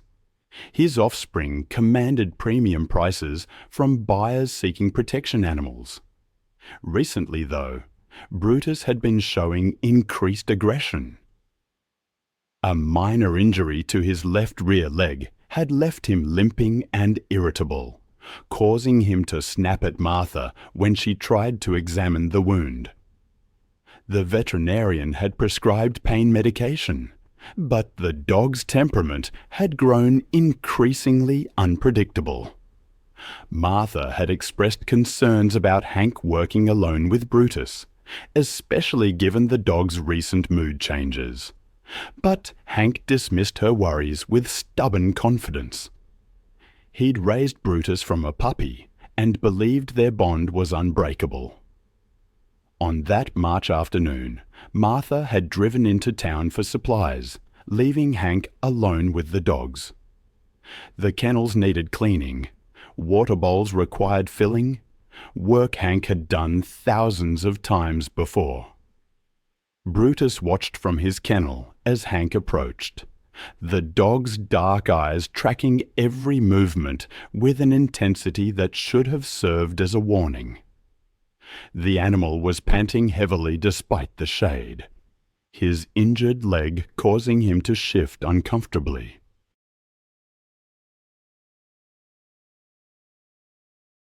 Pain has a way of making even docile animals unpredictable, and Brutus was far from docile. Hank unlocked the kennel gate and stepped inside, bucket in hand, his attention focused on the dirty water bowl in the corner. He'd performed this routine hundreds of times, but today, Brutus was different. The dog's ears were pinned back, his tail held low, his massive body coiled with tension. As Hank bent down to clean the water bowl, his back turned to the dog. Brutus made his decision. There was no growling, no warning, just 130 pounds of muscle launching through the air with devastating force. The impact drove Hank face first into the concrete floor, his bucket clattering away as Brutus's jaws found their target. The dog's teeth sank deep into Hank's throat, crushing his windpipe and severing major blood vessels in a single catastrophic bite. Hank's hands clawed desperately at the animal's massive head, but Brutus had locked on with predatory determination. The dog's powerful neck muscles allowed him to shake violently, tearing through tissue and bone with mechanical efficiency. Hank's screams were cut short by the damage to his throat, replaced by a wet, gurgling sound that grew weaker by the second. Blood pooled beneath his body as Brutus continued his attack, driven by instincts bred into his lineage for generations. The assault lasted less than 3 minutes, but the damage was irreversible.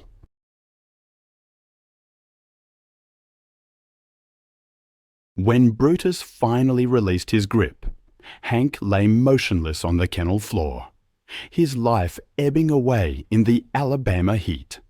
Martha returned home 2 hours later to find the property strangely quiet. She called out for Hank as she walked toward the kennels, but received no response.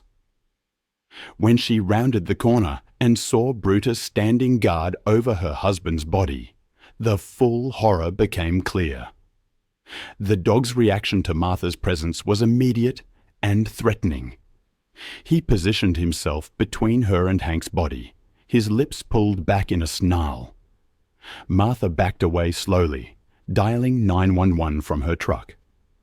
Sheriff's deputies arrived within 20 minutes, but Brutus refused to allow anyone near Hank's body. After consulting with animal control, the decision was made to shoot Brutus rather than risk additional casualties. The massive Rottweiler died with 3 bullets in his chest. The investigation concluded that Hank's death was a tragic accident caused by his failure to recognize warning signs of an aggressive, injured animal.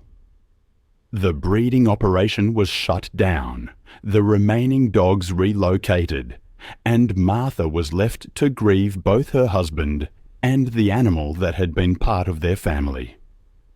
Then there's another case, one that took place on September 3, 2013, near the Toklat River in Denali National Park, Alaska. I've always been drawn to stories where humans test their limits in the wild. This one, about Sarah, a seasoned hiker in Denali, has stayed with me.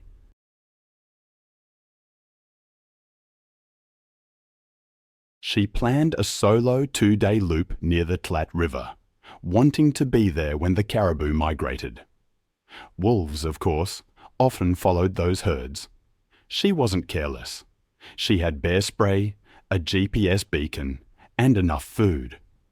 Solo travel wasn't new to her. For years, she'd documented her trips for hiking blogs. She'd filed the required permits for the Denali backcountry zones.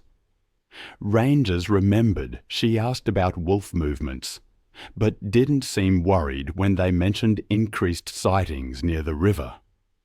Wolves were tracking the caribou migrating south, and fresh tracks had been seen just days before. But to Sarah, it was just part of the environment, something to respect, not fear. Those wolves in that region, built for endurance and speed, typically weighed between 70 and 100 pounds. They could cover 40 miles in a day, and their jaws could deliver a bite force strong enough to crush bone. Yet, they rarely bothered people, living mostly on caribou, hares, and ground squirrels. But when prey became scarce, or if a human scent carried traces of food, their curiosity could be piqued. That week, rangers had posted advisories near trailheads, noting that hikers had reported wolves trailing them at a distance. Sarah likely saw those postings when she signed out, but she didn't change her route. Her confidence was understandable. Statistically, Denali's wolves avoided confrontation. Around 4 p.m., a tourist group in a vehicle spotted a lone figure on a gravel bar below the ridge.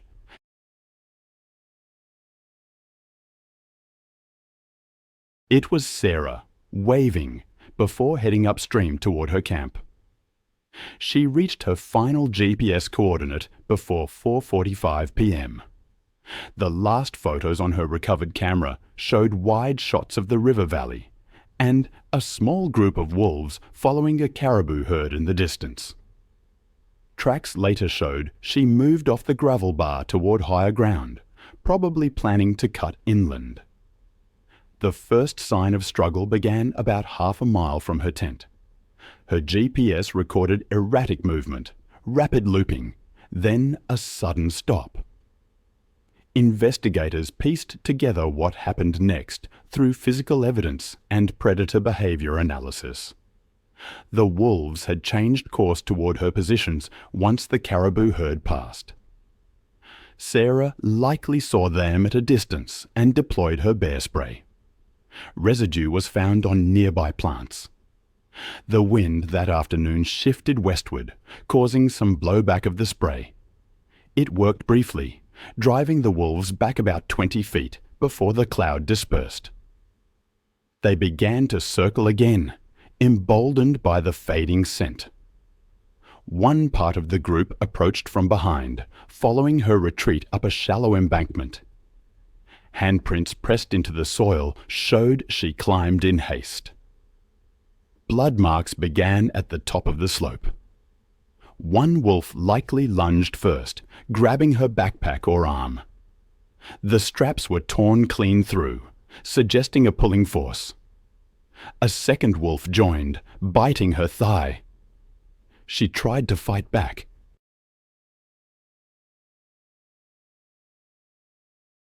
The spray canister lay empty beside her pack, but the group coordinated, one attacking from the rear, the others darting forward. The ground was churned with soil and hair, suggesting a struggle before she was forced down. Tissue marks revealed crushing bites to the neck and shoulder, a killing grip. Her jacket was shredded, and the torn sleeve, recovered 20 feet away, still held skin and fabric. Search efforts began that night, with both ground crews and a helicopter after rangers noticed her vehicle unmoved. The aircraft spotted a disturbed patch of gravel near the Tlat Channel the next morning. Sarah's body lay partially covered by soil and debris, her left arm missing. They collected the camera and other items for analysis and confirmed her final photo was taken just 6 minutes before her estimated time of death. The park temporarily closed backcountry zones along the migration corridor. Genetic sampling confirmed the wolves belonged to the Talat pack. Investigators determined the attack began as a predatory test or prey proxy response that escalated fatally. Since there was no repeated approach or food-seeking behavior, no removals were ordered. At a private meeting, rangers explained the findings to Sarah's parents, who later issued a statement urging the park not to punish what it protects. It was April 14, 2018, when Monica Barrett arrived at Everglades National Park in Florida, one of the largest tropical wilderness areas in the United States.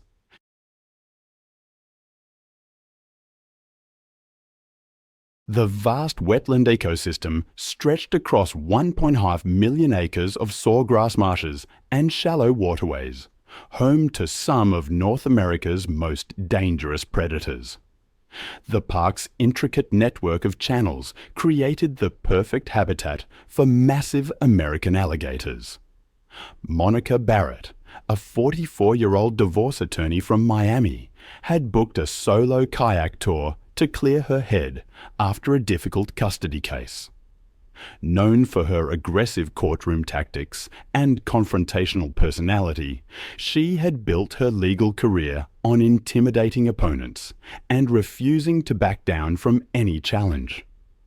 Her reputation for getting her way through sheer force of will had created a dangerous sense of entitlement.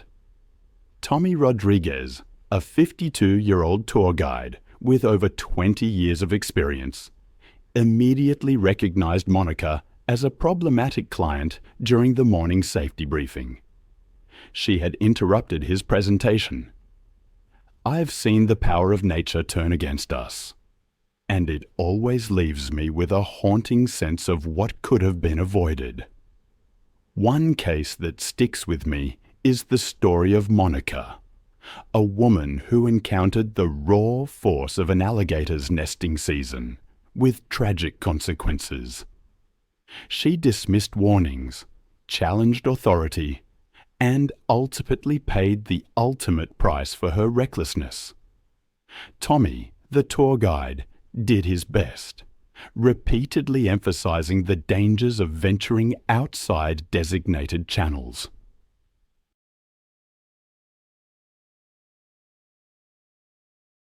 The reptile's jaws found purchase on Monica's torso, its razor-sharp teeth puncturing through her life jacket and deep into her chest and abdomen. The crushing bite force shattered multiple ribs instantly, puncturing both lungs and severing major blood vessels. Then came the death roll, the alligator's signature killing technique, a violent spinning motion designed to disorient prey and cause massive internal trauma. The 800-pound reptile rotated rapidly in the water, spinning Monica's body while maintaining its crushing grip. The violent rotation generated tremendous force, tearing muscles and causing catastrophic internal injuries. The death roll continued for over a minute, as the alligator spun through the water with Monica trapped in its jaws. The violent motion filled her punctured lungs with water, while the crushing press prevented any possibility of breathing. Her shattered ribs ground against each other, causing further internal bleeding. The combination of massive internal trauma, drowning, and blood loss proved fatal within minutes.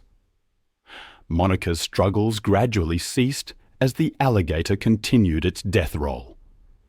The massive reptile eventually released her lifeless body, which floated to the surface. Tommy immediately radioed for emergency assistance, but rescue teams couldn't reach the remote lagoon in time.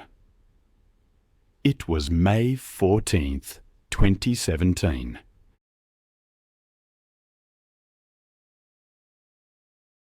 In a stark contrast, on that same day, the ancient mountains of Great Smoky Mountains National Park rose majestically above the Tennessee landscape.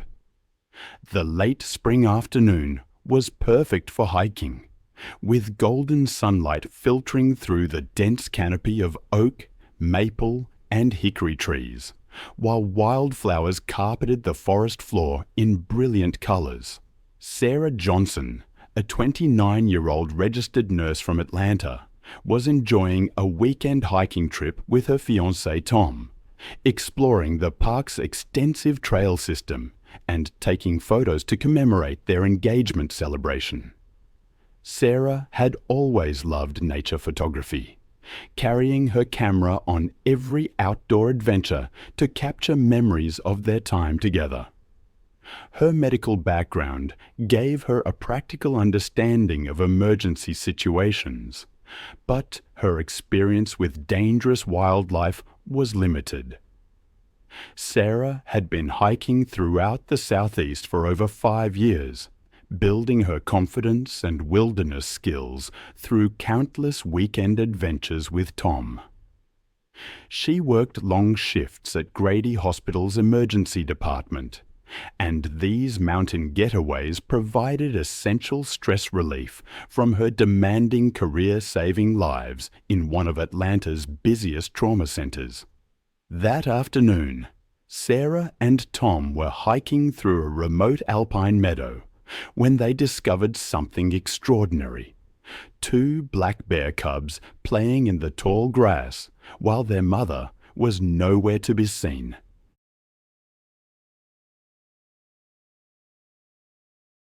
Sarah immediately recognized this as a once-in-a-lifetime photo opportunity. Black bears are North America's most common bear species. But a mother bear with cubs, that's another story altogether.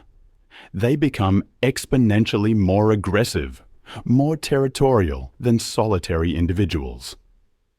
I've read accounts where female bears will attack without warning, simply to defend their young, viewing any human presence as a mortal threat. Sarah and Tom were on their engagement trip, seeking incredible memories. What they found was something else entirely. Sarah, captivated, began photographing the bear cubs from what she thought was a safe distance. Her excitement at capturing such rare footage led her to gradually move closer, wanting better shots. Tom, wisely, repeatedly urged her to maintain a safe distance, to leave the area. But Sarah was convinced the mother bear wasn't nearby. The cubs, oblivious, continued their playful wrestling in the meadow grass as Sarah documented their every move. This photography session went on for nearly 10 minutes, dozens of images captured. Sarah's fatal mistake, as I see it, was positioning herself between the cubs and their natural escape route to the forest edge. As she moved, trying to get a better angle, she unknowingly blocked their path to safety. This triggered the protective instincts of their mother, who had been watching from the tree line. The mother bear's charge from the forest was, by all accounts, swift and terrifying.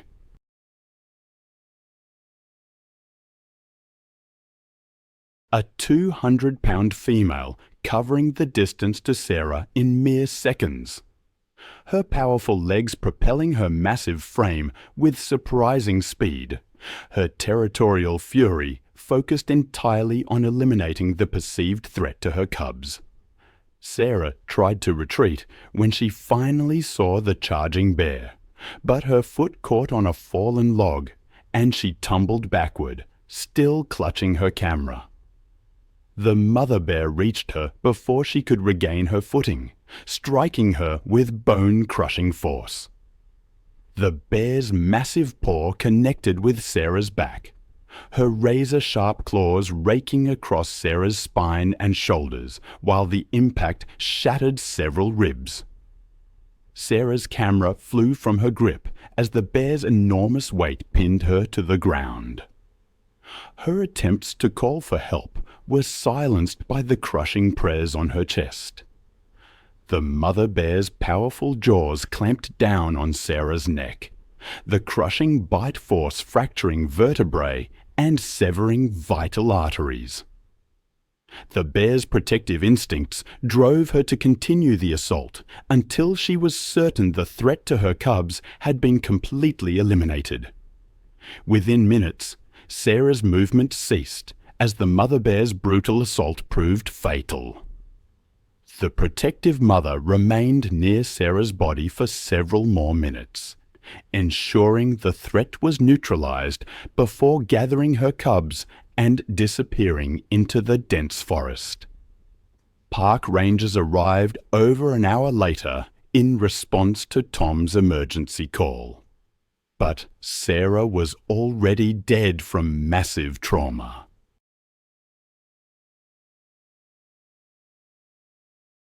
The bear family was tracked but left undisturbed.